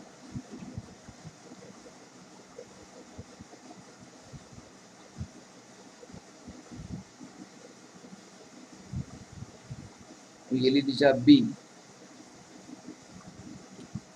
और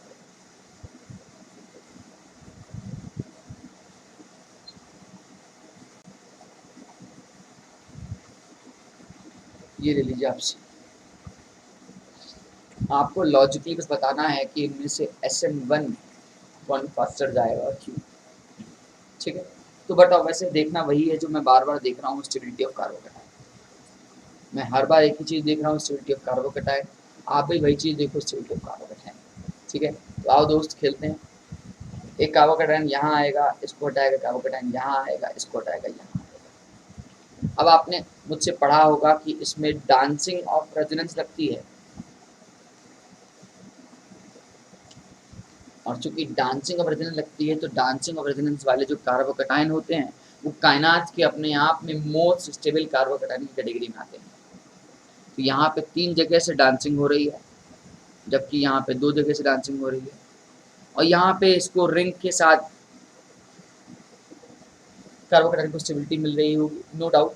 बट यहाँ पे बेंजीन रिंग की है, यहाँ पे डांसिंग ऑफ रेजोनेंस की है, तो ज़्यादा stable carbocation dancing of resonance वाला है। उसके बाद आपका सी होगा, और उसके बाद आपका बी होगा। आई होप गाइस मेरी बात आपको समझ में आ रही होगी। मैं बहुत बहुत बहुत सिंपल क्वेश्चन करा रहा हूँ, और कुछ नहीं। ठीक है, अगला देखो दोस्त यार, अगर मान लो तेरे पास कुछ ऐसे आ जाता है,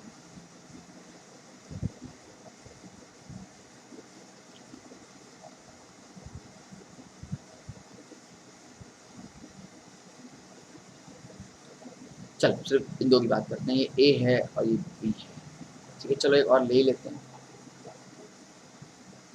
एक आपके पास सी है। ठीक है, आपसे बोल रहा है कि ए बी और सी में कार्बोकैटायंस में इनको अरेंज करो। तो देखो मेरे पास एक पॉजिटिव चार्ज यहाँ आएगा, एक पॉजिटिव चार्ज यहाँ आएगा, और एक पॉजिटिव चार्ज यहाँ आएगा। नो डाउट यार, ए हमसे SN1 में बोलता है अरेंज करो, हमसे बोलता है SN1 में अरेंज करो, तो नो डाउट यार कि ए वाले की SN1 रिएक्शन सबसे फास्ट होगी, क्योंकि वो एरोमेटिक है। उसके बाद आएगा सी, एंड लास्ट में आएगा बी। मैंने बी को लास्ट में क्यों किया, क्योंकि मैंने आपको कभी ना कभी एक रूल बताया होगा, इस रूल को बोलते हैं ब्रिज रूल। याद हो अगर तो मैंने आपको बताया होगा ब्रिज रूल। ब्रिज रूल कैसे काम करता है, आपको पता होगा कि ब्रिज रूल के कभी सेंटर ब्रिज पे, सेंटर साइड पे कभी भी कार्बोकैटायन स्टेबल नहीं होना चाहिए, ये होता नहीं है, इसलिए बी जो है वो सबसे पीछे चला जाएगा। ठीक है, और बाकी ए और सी में समझ में आ ही रहा होगा। यहाँ पे सिर्फ इसको इंडक्टिव या हाइपर की वजह से स्टेबिलिटी मिल रही होगी, और यहाँ पे इसको रेजोनेंस की वजह से स्टेबिलिटी मिल रही है ए में। तो ए के बाद आएगा आपका सी, एंड सी के बाद आपका क्या आएगा, बी आएगा। ठीक दोस्त,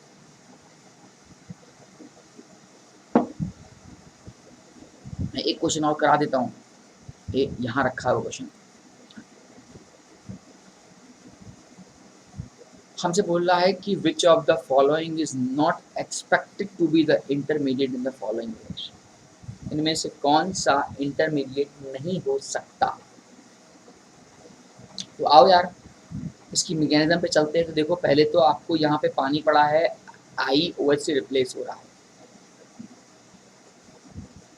तो मान लो कि मेरे दोस्त की SN1 हो रही है, बट ऑब्वियस है यार, तो अगर मैं इसके सोल्यूशन के पीछे पड़ जाता हूँ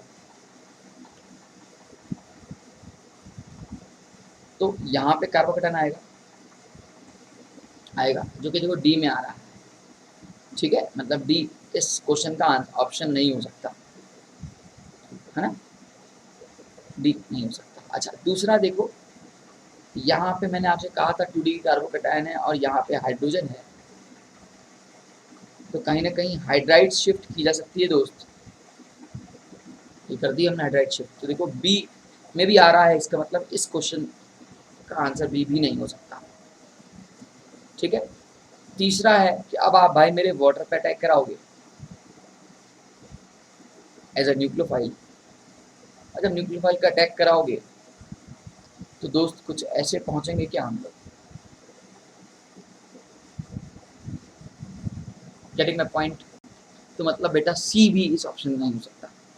तो बचा कौन सा, बचा कौन सा, A is the right answer for this question, क्योंकि कार्बोकेटाइन 1 पे कभी बनेगा नहीं, और कोई चीज़ अगर ऑलरेडी 3 पे है, 1 से पहले यहाँ पे पहले 2D कार्बोकेटाइन गई फिर 3 पे आई, अब मैं उसको 1 पे तो लेके नहीं जाऊँगा ना यार, मैं मोर स्टेबल से लेस स्टेबल की तरफ थोड़ी ना लेके जाऊँगा। तो बट ऑब्वियस है कि इसका आंसर ए नहीं हो सकता, ठीक है, ओके।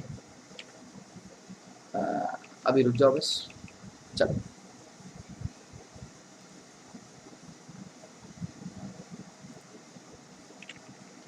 बढ़ाते हैं कहानी को आगे, ठीक। तो ये हमने सब चीज़ें इसको लेके सीखी, हमने SN1 को लेकर सीखी। बस एक लास्ट क्वेश्चन और, एक लास्ट क्वेश्चन और दोस्त, लेकिन दिमाग आपका होगा, मैं तो बस आपके साथ खेलूंगा।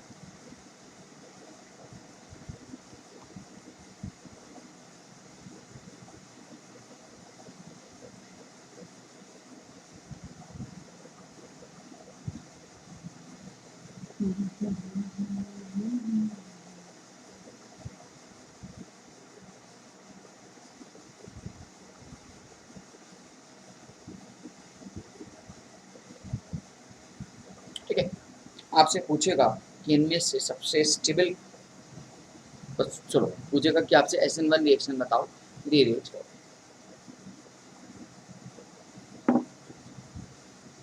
SN1 रिएक्शन में रीअरेंज करो।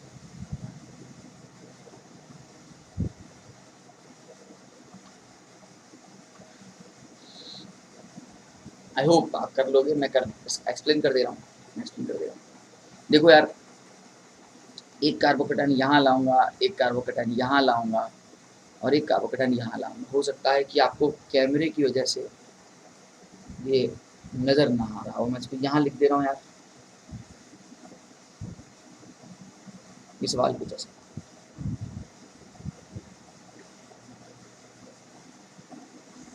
ठीक दोस्त, अब आप मुझे बस इतना बताओ कि सबसे स्टेबल कार्बोकेटाइन का, आपको लगेगा सर यहाँ पे एक मिथाइल ग्रुप लगा है, यहाँ पे 2 मिथाइल ग्रुप लगे हैं, और सर यहाँ पे 3 मिथाइल ग्रुप लगे हैं, तो तीनों मिल के इसको प्लस आई इफेक्ट दे रहे होंगे और स्टेबल हो रहा होगा, और वहीं पे आप बर्बाद हो जाओगे।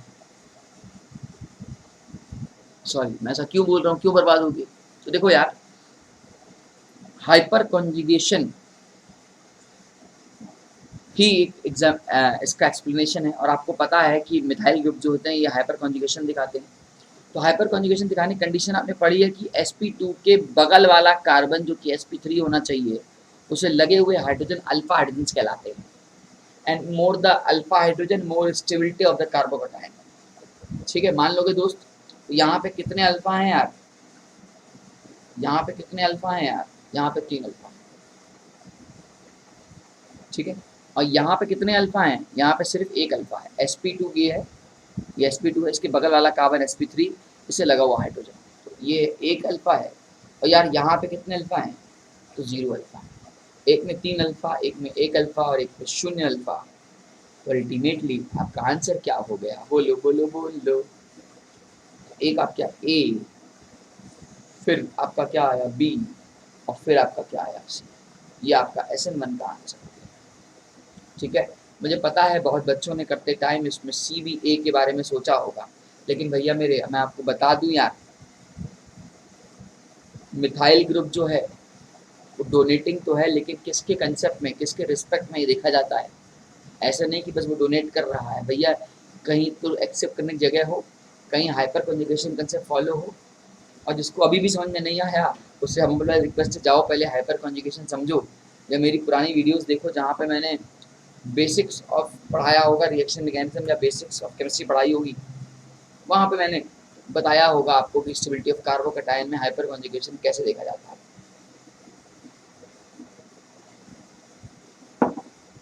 आई होप माय डियर आपको ये मेरी बात समझ में आ रही होगी, मैं क्या कहना चाह रहा हूँ। ओके, तो ये हमारी बात SN1 को लेके लगभग लगभग पूरी हो गई। चलो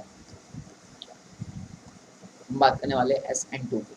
अब तो ज़्यादा समझ चुके होंगे कि S का मतलब क्या होता है यार, सब्सटीट्यूशन। N का मतलब क्या होता होगा, न्यूक्लियोफिलिक।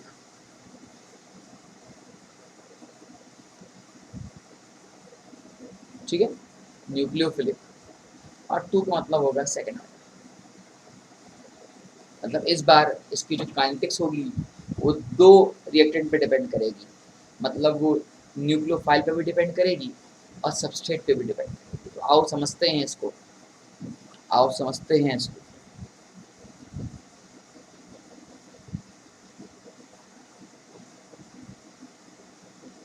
मान लेना थोड़ी देर के लिए कि मेरे पास ये कोई 1 डिग्री का अल्काइलाइड था। मोटिव यही होना है, मोटिव यही होना है कि आप न्यूक्लियोफाइल का अटैक कराओगे और फाइनली अटैक होने के बाद प्रोडक्ट बन जाएगा और X माइनस बाहर निकल जाएगा। ठीक है, लेकिन इसकी कुछ इंटरनल मैकेनिज्म है, हम इसकी इंटरनल मैकेनिज्म को देखने जा रहे हैं कि कैसे इसकी इंटरनल मैकेनिज्म इस पे हमारा साथ देती है। तो आओ देखते हैं। देखो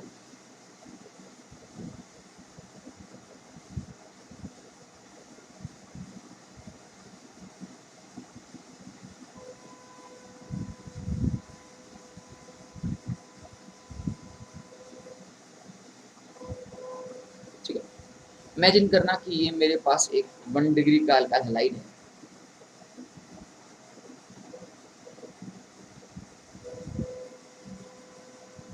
और आप इसमें न्यूक्लियोफाइल अटैक कर रहे हैं। मेरे दोस्त, इस बार आप न्यूक्लियोफाइल जब भी अटैक करोगे तो वो कहाँ अटैक करोगे, सवाल ये है, क्योंकि यहाँ पे कोई बॉन्ड ब्रेक होने का कोई लॉजिक नहीं बनता। आपको ये बात पता है कि कार्बन के ऑक्टेट तो पूरे हैं, तो न्यूक्लियोफाइल कहाँ आके अटैक करें? भाई 8 इलेक्ट्रॉन कार्बन में होते हैं, 4 खुद के पास, 4 भाई बंधुओं से मिल गए। ठीक है, 8 हो गए। अब जब उसके पास 8 हो गया तो न्यूक्लियोफाइल अटैक कहाँ करेगा? सवाल उठता है न्यूक्लियोफाइल कहाँ अटैक करेगा? तो यार देखो, न्यूक्लियोफाइल इसके कार्बन और हेलोजन के यहाँ पे इमेजिन करना एक एंटी बॉन्डिंग ऑर्बिटल है, इमेजिन करना बस हाइपोथेटिकल कि ये एंटी बॉन्डिंग ऑर्बिटल है। तो देखो, आपने हमेशा केमिस्ट्री में पढ़ा है कि एक बॉन्ड में 2 तरह के ऑर्बिटल होते हैं। तो अगर मैं कार्बन की बात करूँ तो 4 बॉन्डिंग के ऑर्बिटल्स और 4 एंटी बॉन्डिंग ऑर्बिटल्स। मैं ये 4 किसके बना रहा हूँ, बॉन्डिंग मॉलिक्यूलर ऑर्बिटल बना रहा हूँ, और 4 मैं इसके एंटी बॉन्डिंग मॉलिक्यूलर ऑर्बिटल बना रहा हूँ। तो सुनना मेरे दोस्त, बॉन्डिंग के तुम्हारे फिलिंग हो चुकी है, बॉन्डिंग की फिलिंग हो चुकी है, तो बॉन्डिंग में अटैक नहीं करा सकता। तो न्यूक्लियोफाइल देखो भैया मेरे कहाँ आएगा, न्यूक्लियोफाइल कहाँ आएगा, इमेजिन करना थोड़ी देर के लिए कि ये एक्स वाला है, बाकी ये कार्बन कार्बन कार्बन के है। न्यूक्लियोफाइल इसके एंटी बॉन्डिंग पे आता है, ए यहाँ। तो मतलब जो कार्बन और हेलोजन का एंटी बॉन्डिंग होगा, न्यूक्लियोफाइल उस पर अटैक करेगा। मैं थोड़ा सा रफली डायग्राम बना के इसको ऐसे दिखा दे रहा हूँ। जब न्यूक्लियोफाइल अटैक करेगा तो ट्रांजिशन स्टेट पे कुछ ऐसी कंडीशन आएगी, ये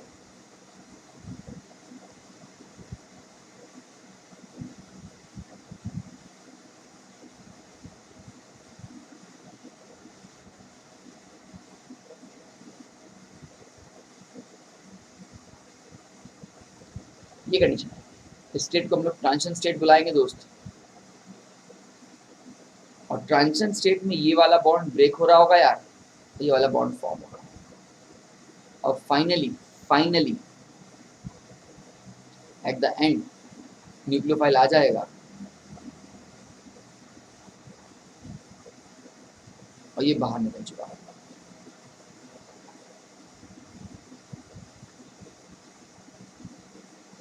ठीक, मैं इसको ऐसे कर देता हूँ, ज़्यादा अच्छा होगा यार। मैं इसको ऐसे कर देता हूँ, ज़्यादा अच्छा। ये हलाइड है, ये न्यूक्लियोफाइल है, ये अटैक और ये प्रोडक्ट। अब मेरी बात बहुत बहुत ध्यान से सुनोगे। यहाँ पे एक ही ट्रांजिशन स्टेट बना, मतलब इंटरमीडिएट कितना बना? Answer is 0। एज पर rule transition state is equal to intermediate plus 1। अब इंटरमीडिएट बना ही नहीं तो ये कितने स्टेप की रिएक्शन हुई? कितने स्टेप की रिएक्शन हुई? ये सिंगल स्टेप की रिएक्शन हुई, एक स्टेप थोड़ा बन गया। मेरी बात को बहुत ध्यान से सुनना है कि यार पहले भैया मेरे ये sp3 हाइब्रिडाइज था, कुछ सेकंड्स के लिए अपने ट्रांजिशन फेस में जब ये इसके एंटी बॉन्डिंग पे अटैक कर रहा है, ये बॉन्ड ब्रेक हो रहा है, ये बॉन्ड फॉर्म हो रहा है, तो आपको देखो ये शेप दिख रही है, TBP shape, trigonal bipyramidal shape नजर आ रही होगी। भाई मेरे पहले ये तुम्हारी टेट्राहेड्रल शेप थी, अब भाई मेरे ये आपकी ट्राइगोनल बाइपिरामिडल शेप होगी बच्चा। चूंकि ये ट्राइगोनल बाइपिरामिडल शेप हो गई, इसलिए चूंकि यहाँ पे हाइब्रिडेशन क्या हो गई? sp3d हो गई, एकदम बवाली हो गया। मतलब कार्बन की क्या यहाँ पे 5 वैलेंसी कंसिडर कर ली जाए? आंसर है कुछ सेकंड्स के लिए हाँ कंसिडर कर ली जाए, बट आपको पता है कि कार्बन की 5 वैलेंसी तो होती नहीं है, तो बस ये बताने का एक जरिया है कि हाँ यार इस बार जो न्यूक्लियोफाइल ने अटैक किया है तो कार्बन के एंटी बॉन्डिंग पे अटैक किया कार्बन हेलोजन पे। तो यहाँ पे कुछ बुक्स का स्टाइल लिखने का ऐसे होता है, ऐसे लिखती हैं CX सिग्मा एस्ट्रिक, ऐसे लिखती हैं। इसकी हिंदी होती है कि न्यूक्लियोफाइल ने कार्बन और हेलोजन की एंटी बॉन्डिंग पे अटैक करके पीछे से अटैक मारा है और इसको बाहर निकाला है। ठीक है मेरे दोस्त, इसमें कुछ बहुत बहुत इंपॉर्टेंट बात आपको बतानी है माय डियर फ्रेंड्स। कि क्या इंपॉर्टेंट बात है कि पहले ये sp3 टेट्राहेड्रल में था, फिर वो आपके sp3d में आ गया और वापस वो sp3 में चला गया। मतलब इसके ट्रांजिशन फेज के दौरान उसने अपनी हाइब्रिडाइजेशन को चेंज किया, अपनी ज्योमेट्री को चेंज किया, क्योंकि टेट्राहेड्रल से TBP और TBP से वापस टेट्राहेड्रल पे आया। आई होप मेरी बात आपको एकदम मस्त से समझ में आ गया होगा मैं क्या कहना चाह रहा हूँ आपको यार। ठीक है, इसकी डेप्थ में और जाते हैं। एक बात आप इधर अगर ऑब्जर्व कर पा रहे हो, मैं यहाँ पे मैसी होने वाला है सब चीज़ें। एक बात आप ऑब्जर्व करने वाले हो यार कि अगर आप यहाँ खड़े थे, ए मेरा कैमरा देखना, इधर देखना, यहाँ खड़े थे आप, यहाँ पे मैं पर्पल लगा रहा हूँ, आप यहाँ खड़े थे, इसको यहाँ से देख रहे थे, तो अभी जो ये R1 था ये आपकी तरफ था और अभी भी आप यहाँ पे खड़े हो, लेकिन R1 आपसे क्या हो गया? दूर हो गया। तो कोई चीज़ आपके पहले पास थी, फिर आपसे वो दूर हो गई। इस चीज़ को बोलते हैं कि इन्वर्जन हुआ। क्या हुआ? इन्वर्जन हुआ। तो यहाँ से यहाँ जाने के दौरान, यहाँ से यहाँ पहुँचने के दौरान इन्वर्जन हुआ। इस इन्वर्जन को हम लोग वेल्डन इन्वर्जन बुलाते हैं।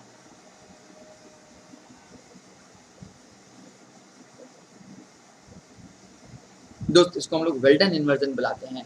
होता ये है कि जब न्यूक्लियोफाइल ने अटैक किया तो न्यूक्लियोफाइल ने इसके बैक से अटैक किया। कहाँ से अटैक किया?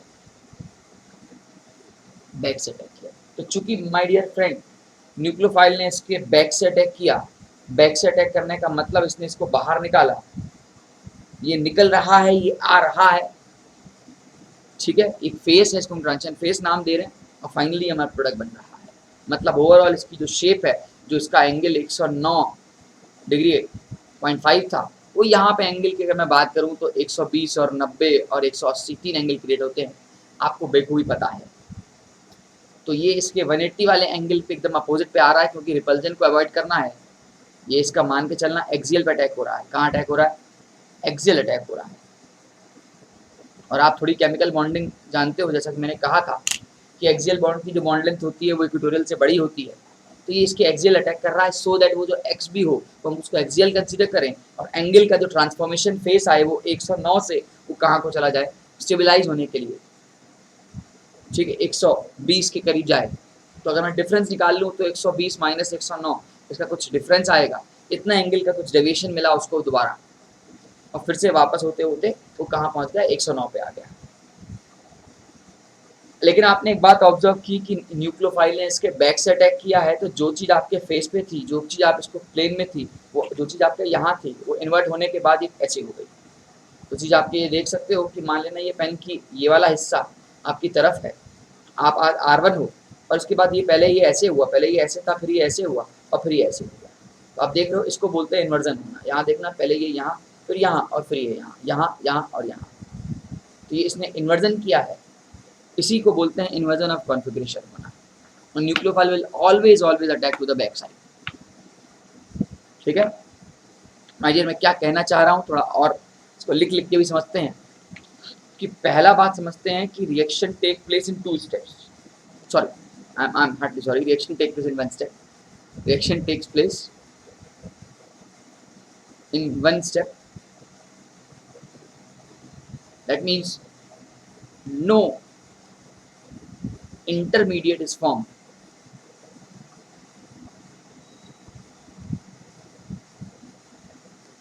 कोई आपका इंटरमीडिएट नहीं बना है, ओनली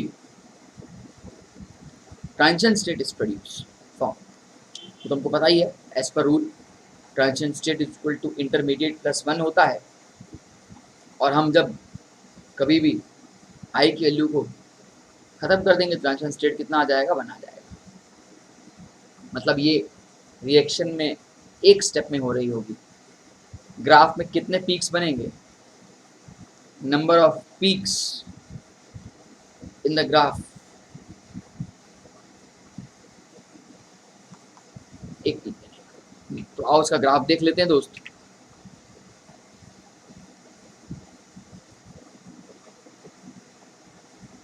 ये एनर्जी, ये मेरा रिएक्शन कोऑर्डिनेट,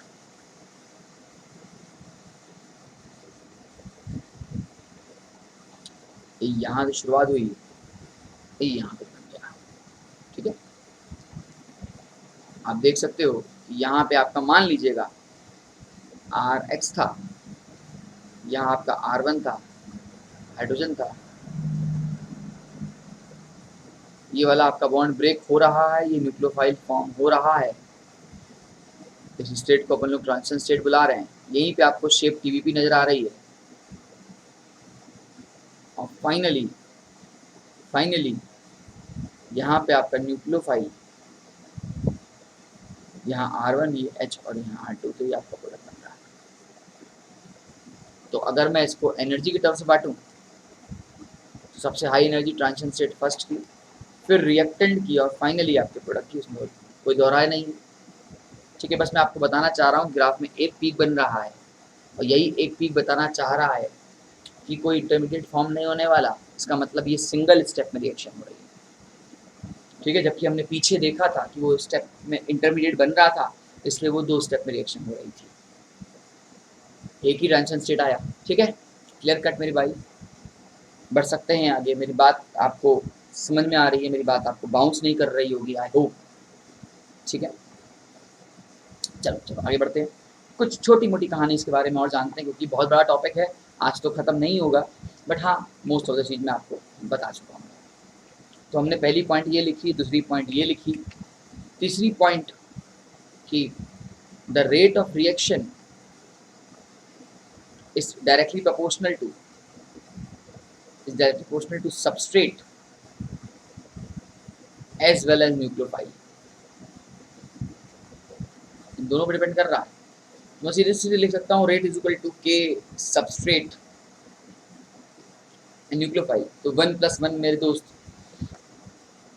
बच्चा, मेरा ऑर्डर कितना हो जाएगा, 2 हो जाएगा। इसका मतलब सबस्ट्रेट पे भी डिपेंड करेगा और न्यूक्लियोफाइल पे भी डिपेंड करेगा। कैसे डिपेंड करेगा वो हम अभी आगे देखेंगे। अभी हम आगे देखेंगे कि कैसे सबस्ट्रेट डिपेंड करता है और कैसे न्यूक्लियोफाइल पे डिपेंड करता है। ठीक है, तो अभी आगे बढ़ते हैं। थोड़ा सा बस अभी आप लिखो कि 2 स्टेप में दोनों पे डिपेंड करता है। ठीक, तीसरी बात, nucleophile will always attack from the back side. will always attack from the back side.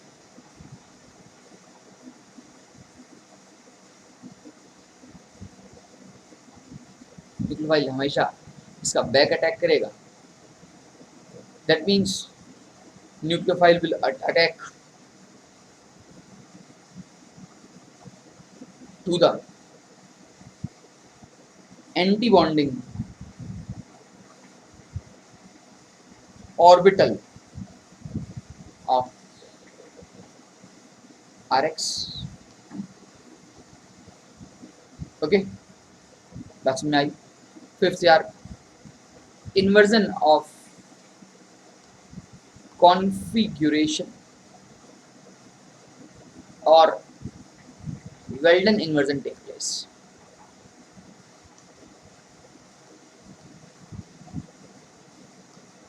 इसका मतलब समझोगे तो मोहब्बत हो जाएगी इस मतलब से. इसका मतलब ये है कि इमेजिन करना कि यहाँ पे तुम्हारे पास Cl था, यहाँ पे Et था, यहाँ पे Me था और यहाँ पे H था. जब न्यूक्लियोफाइल इस पे अटैक करेगा ना तो ये कुछ ऐसे बदल जाएगा. मतलब अगर तुम्हारा ये दोस्त तुम्हारा R रहा होगा ना तो जो प्रोडक्ट आएगा वो ऐसा आएगा.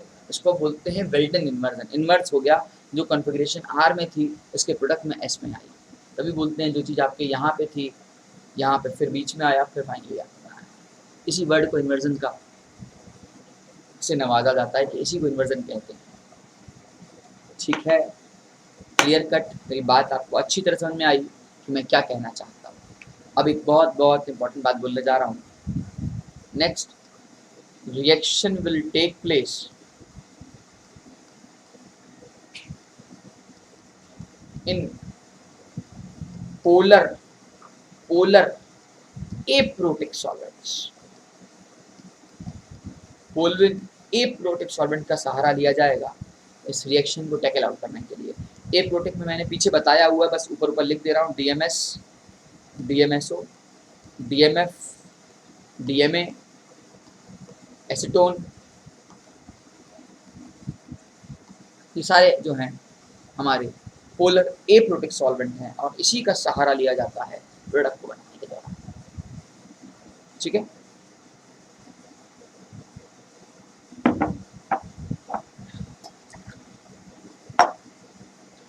तो अब देखते हैं कैसे हमारा पोलर एप्रोटिक सॉल्वेंट इसमें अपना रोल प्ले करता है. तो देखो यार, यहाँ पे भी आयंस तो अपोजिट में है,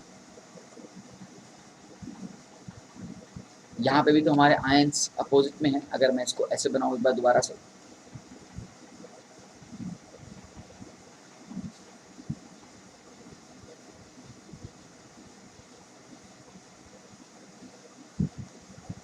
देखना बहुत ध्यान से समझना यार. यहाँ पे भी तो कहीं ना कहीं स्लाइटली सा पार्टली नेगेटिव और स्लाइटली पॉजिटिव चार्ज रहेगा. अब अगर मैं पोलर प्रोटेक्ट डाल दूंगा तो ये तो वाटर मॉलिक्यूल अगर मैं डाल दूंगा तो धोखा दे देगा, इसको खुद ही अटैक कर देगा. लेकिन आपको तो किसी बाहर वाले न्यूक्लियोफाइल को अटैक कराना है. और आपको पता है कि polar aprotic solvent PPS cationic part पे इफेक्ट दिखाते हैं. कैटायनिक पार्ट पे इफेक्ट दिखाते हैं. अगर हमने ये पढ़ा है जरूर यार कि मान लो एसीटोन है तो एसीटोन का ये वाला हिस्सा पार्शियल नेगेटिव वाला ये इसके साथ इंटरेक्शन दिखाता है. मतलब हम इसके कैटायनिक पार्ट को अलग कर पाते हैं और ऐसा करने से होता ये है कि जो एनायन है वो वापस नहीं अटैक कर पाता है. ऐसा करने से ये होता है जैसे यहाँ पे ना ये अगर आपका है तो X माइनस पे कोई फर्क तो पड़ेगा नहीं.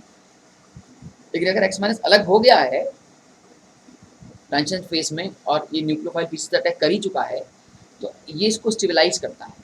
कह सकते हो polar aprotic solvent stabilize the intermediate, stabilize the substrate. यार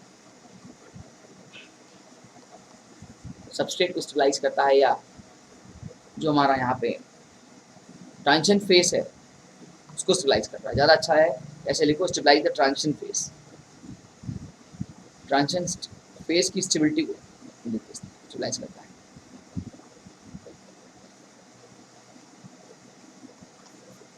ट्रांजिशन स्टेट को स्टेबिलिटी देता है। ठीक है, मेरी बात समझ में आई? ट्रांजिशन स्टेट को स्टेबिलिटी देता है यहाँ पे। तो इसलिए हम लोग यहाँ पे पोलर ए प्रोटेक्ट सॉल्वेंट्स यूज करते हैं। ठीक है, ओके, मेरी बात समझ में आ रही है? क्लियर कट है मेरी बात? ठीक है, तो हमने बहुत कुछ देखा। दूसरा यार, यहाँ पे ये जो लिविंग ग्रुप बाहर निकल रहा है ना, ये जो बाहर निकल रहा है, ये पॉइंट नंबर 6 था, अभी पॉइंट नंबर 7 की जो SN2 रिएक्शन होती है वो डायरेक्ट प्रोपोर्शनल होती है लिविंग ग्रुप के, गुड लिविंग ग्रुप, ऐसे लिखो, गुड लिविंग ग्रुप। जितना अच्छा लिविंग ग्रुप होगा उसकी SN2 रिएक्शन फास्टर होगी, गुड लिविंग ग्रुप हो। ठीक है, जैसे एग्जांपल के तौर पर यार, यहाँ पे तुम्हारे पास एक RF है और एक RI है, तो ये जब निकलेगा ये F माइनस के फॉर्म में निकलेगा और ये जब निकलेगा तो I माइनस के फॉर्म में निकलेगा। तो गुड लिविंग ग्रुप कौन सा है? ये वाला। इसलिए SN2 फर्स्ट है, किसके साथ जाएगी? इसके साथ जाएगी। ऑल्दो मैं इसकी डेप्थ में आपको बाद में दूंगा, थोड़ा सा इसको डेप्थ को देने के लिए मुझे आपको बॉन्डिंग और एंटी बॉन्डिंग समझाना पड़ेगा, और बॉन्डिंग और एंटी बॉन्डिंग को समझने के बाद ही आप इसको टैकल कर पाओगे कि कैसे हमारा ये गुड लिविंग ग्रुप काम करता है। ठीक है, मैं आपको छोटे बच्चों की तरह नहीं पढ़ा रहा, हो सकता है कुछ पढ़ा देते हो कि भैया RF की बॉन्ड छोटी है तो जल्दी ब्रेक हो जाती है और RI की बॉन्ड बड़ी है तो देर से ब्रेक, मुश्किल ईजिली ब्रेक होगी, और RF की बॉन्ड छोटी है तो मुश्किल से ब्रेक होगी, पता नहीं क्या ऐसे बोलते हैं और उससे आपको प्रोडक्ट बनवाते हैं। ठीक है, मैं ऐसा नहीं करूँगा, मैं आपको बॉन्डिंग और कंसेप्ट समझाऊंगा कि क्यों RF को और क्यों RI को हम लोग ऐसा करते हैं। ठीक है, ओके, ये यहाँ से हम कंटिन्यू करेंगे, यहीं से हम कंटिन्यू करेंगे। मैं आपको चलो थोड़ा सा एक्सप्लेनेशन दे देता हूँ। देखना मेरी बात दोस्त, बहुत ध्यान समझना कि क्यों मैं ये सब बातें बोल रहा हूँ। बहुत कम लोग इस बात को जानते हैं, बहुत कम लोग जानते हैं। ठीक है, कि भाई क्यों RF में F पे न्यूक्लियोफाइल इजीली अटैक नहीं करता है और इस पे न्यूक्लियोफाइल इजीली अटैक करता है अगर सेम डिग्री के ही है। तो आओ थोड़ा सा इसमें केमिकल बॉन्डिंग गुजरते हैं। ये जो मैं लेवल मेंटेन करके चल रहा हूँ ना, बहुत तगड़ी चीज़ है। आपने यार कभी पढ़ा जरूर होगा कि ये बॉन्डिंग और एंटी बॉन्डिंग के लिए जो एमओटी डायग्राम बनाते हो वो कुछ ऐसे बनाते हो। आपने 2 तरह के डायग्राम पढ़े हैं अपनी लाइफ में, शायद पढ़े हैं शायद नहीं पढ़े हैं। ये जो डायग्राम होता है जहाँ पे एटॉमिक ऑर्बिटल एक प्लेन में होते हैं और बॉन्डिंग और एंटी बॉन्डिंग में जो डिफरेंस होता है बिटवीन द एटॉमिक ऑर्बिटल्स वो सेम होता है। मतलब जितनी दूरी यहाँ से यहाँ की होती है उतनी दूरी यहाँ से यहाँ की होती है। ये आप हमेशा होमो एटॉमिक्स में पढ़ते हो,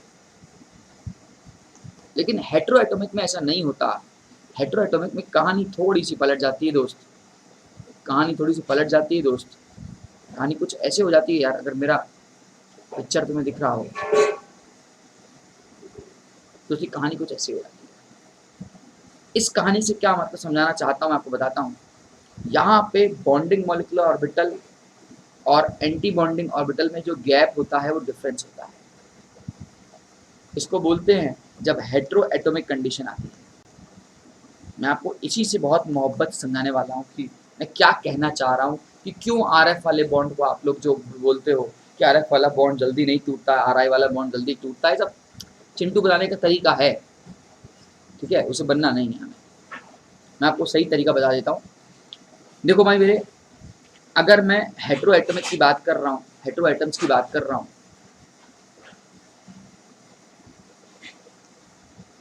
तो हेट्रो एटम्स में हमने देखा कि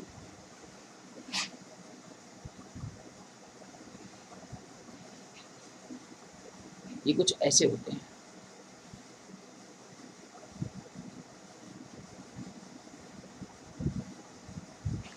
मैं डायग्राम बनाने में इतना मास्टर तो नहीं हूँ, लेकिन हाँ समझा सकता हूँ। देखो यार, मान लेना ये मेरा बॉन्डिंग है और ये मेरा एंटी बॉन्डिंग है। दोस्त इस बार एटॉमिक ऑर्बिटल में थोड़ा सा जो गैप आ रहा है ना, उस गैप को क्यों गैप आ रहा है आपको समझा देता हूँ। इवन तुम चाहो तो दोस्त इसको ऐसे भी कर सकते हो, थोड़ा सा अगर मुझे मौका दो मैं इसको ऐसे भी लिख सकता हूँ यार, कुछ ज़्यादा ही क्लोज कर दे रहा हूँ ऐसे। याद रखना जो स्पीशीज जितनी ज़्यादा इलेक्ट्रोनेगेटिव होती है उसका एटॉमिक ऑर्बिटल बॉन्डिंग की तरफ ज़्यादा रहता है, और जो स्पीशीज लेस इलेक्ट्रोनेगेटिव होती है उसका एटॉमिक ऑर्बिटल एंटी बॉन्डिंग की तरफ ज़्यादा होता है। क्या बोला दोस्त मैंने? जो स्पीशीज जितनी ज़्यादा इलेक्ट्रोनेगेटिव होती है उसका एटॉमिक ऑर्बिटल बॉन्डिंग की तरफ ज़्यादा होता है, और जो स्पीशीज लेस इलेक्ट्रोनेगेटिव होती है उसका एटॉमिक ऑर्बिटल एंटी बॉन्डिंग की तरफ ज़्यादा होता है। भाई मेरे, अगर मैं यहाँ पे एक CF बॉन्ड बना रहा हूँ और एक CI बॉन्ड बना रहा हूँ और मैं आपको कंपेयर करके समझाना चाह रहा हूँ कि मैं क्यों ऐसा कह रहा हूँ, तो भाई मेरे देख, आप मुझे बताओ, थोड़ी देर के लिए मैं CF की बात कर रहा हूँ, तो ये कार्बन के लिए होगी एटॉमिक ऑर्बिटल और ये फ्लोरीन, तो जो कि जो species which is more electronegative is toward the bonding and the species which is less electronegative is toward the anti bonding. तो ये आपको ये गैप दिख रहा है। अब ये जो गैप है ना, अभी आपने मुझसे पीछे नीचे पढ़ा कि nucleophile will always attack to the anti bonding. Nucleophile कहाँ अटैक करेगा? उसके एंटी बॉन्डिंग पे अटैक करेगा। अगर मैं ये डायग्राम CF के लिए बना रहा हूँ तो CI के लिए थोड़ा सा गैप कम होगा क्या? ये बात मेरी मान लोगे? ये बात मेरी मान लोगे कि ABMO और BMO में अगर CI में गैप ये है तो CF में गैप मेरे दोस्त ये होगा।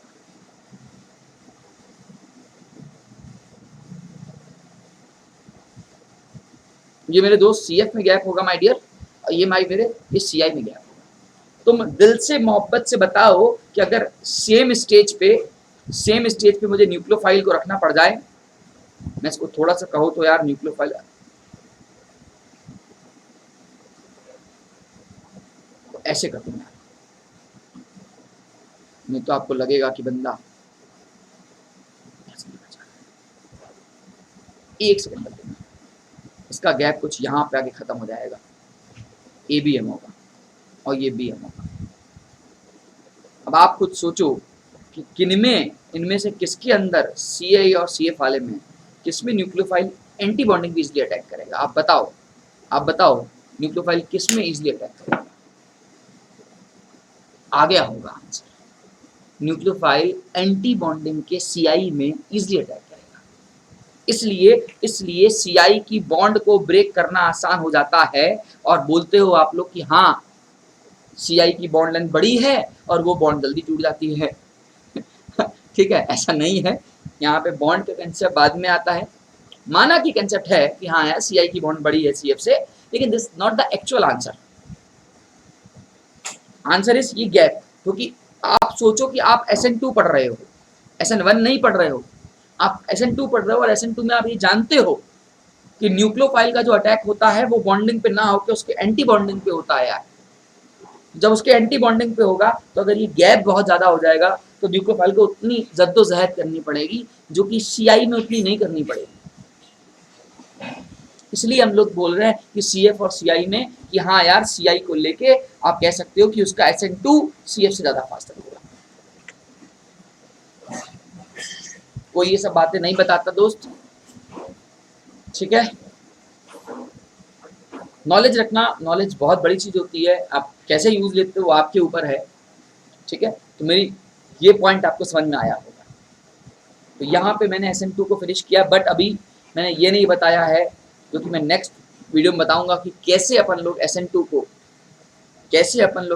को प्रेफर करते हैं, कैसे हमारा सबस्ट्रेट डिपेंड करता है, कैसे हमारा न्यूक्लियोफाइल डिपेंड करता है, इन सब की बातें हम लोग नेक्स्ट टाइम पे करेंगे, ठीक है। आई होप आपको मेरी वीडियो अच्छी लगी होगी यार, ठीक। अगर अच्छा लगा हो तो प्लीज़ कमेंट जरूर करिएगा, और हमारे प्लान को प्लीज़ जल्दी ले लो यार, मेरे कोड को यूज़ करो और मेरी क्लास में आके बड़े मज़े करो, ठीक है। और हमारा एक PYQ सेशन चलता है यार, प्लीज़ इस PYQ सीरीज़ को अटेम्प्ट करो, रात 9 बजे मैं PYQ चलाता हूँ। उस PYQ में मैं बहुत अच्छे क्वेश्चन, डिफरेंट टॉपिक के कोशिश कराता हूँ। मैंने फिलहाल अभी टॉप 500 PYQ सीरीज शुरू कर रखी है, जिसमें हर एक चैप्टर के कुछ इंपॉर्टेंट क्वेश्चंस को पकड़ता हूँ और कराता चला जाता हूँ। ठीक है, लाइव पोल को आप हमारे एंजॉय करिए, लाइव पोल को आप हमारे एंजॉय करिए, आपको बहुत मज़ा आएगा। वहाँ पे आपको एहसास होगा कि आप कितना अच्छा पढ़ते हो और आपको क्या आता है। ठीक है, चलो इस क्वेश्चन को हमको करना है कि यहाँ पे NAI पड़ा है और ये SN2 रिएक्शन है। ठीक है, अब आप बताओ इनमें से कौन सा ऑप्शन करेक्ट हो सकता है। SN2 रिएक्शन है तो I Br को रिप्लेस करेगा, मतलब SN2 जाएगा, और चूंकि यहाँ पे वेल्डेन इन्वर्जन होना है, मतलब इन्वर्जन होना है, मतलब कोई चीज़ R वाली किस में जानी है, S में जानी है। तो देखो यहाँ पे Br बैठा है, तो I जो आएगा वो यहाँ पे ना आके मतलब इन्वर्स होके आएगा, तो A में तो नहीं आ रहा, क्या B में आ रहा है? हाँ यार B में आ रहा है। अच्छा C में भी नहीं आ रहा, D में भी नहीं आ रहा, तो आंसर क्या हो गया? B आंसर हो गया। ठीक है, क्लियर कट, मेरी बात समझ में आ रही है? इस क्वेश्चन को भी देखना यार एक बार। SN2 बोला है, फास्ट बताओ। SN2 will be negligible, neglect करना है इसमें, इसमें SN2 नहीं हो सकता, तो answer is C। Again same वही रीज़न है कि जो ट्रांजिशन फेज की स्टेबिलिटी है वो इसके अंदर नहीं होगी, बाईसाइक्लिक के अंदर, ब्रिज रूल के अकॉर्डिंग। ठीक, इसको आप ट्राई करिएगा, इस क्वेश्चन को कमेंट बॉक्स में रिप्लाई में आंसर दीजिएगा कि सर क्या कमेंट करें और क्या आंसर दें। ठीक है, thank you very much ma'am, thank you very much. जय हिंद, जय भारत। मेरी वीडियो अच्छी लगी हो तो प्लीज़ यार लाइक कर देना, हमारे चैनल को सब्सक्राइब जरूर करना और नोटिफिकेशन दबाना मत भूलना, आपको पता चलता जाएगा मेरी नेक्स्ट वीडियो कब आ रही है। ठीक है, thank you very much guys, thank you thank you thank you. मेरे कोड को याद रखना, इस चीज़ से आपको 10% का डिस्काउंट मिलेगा। Bye, have a nice day.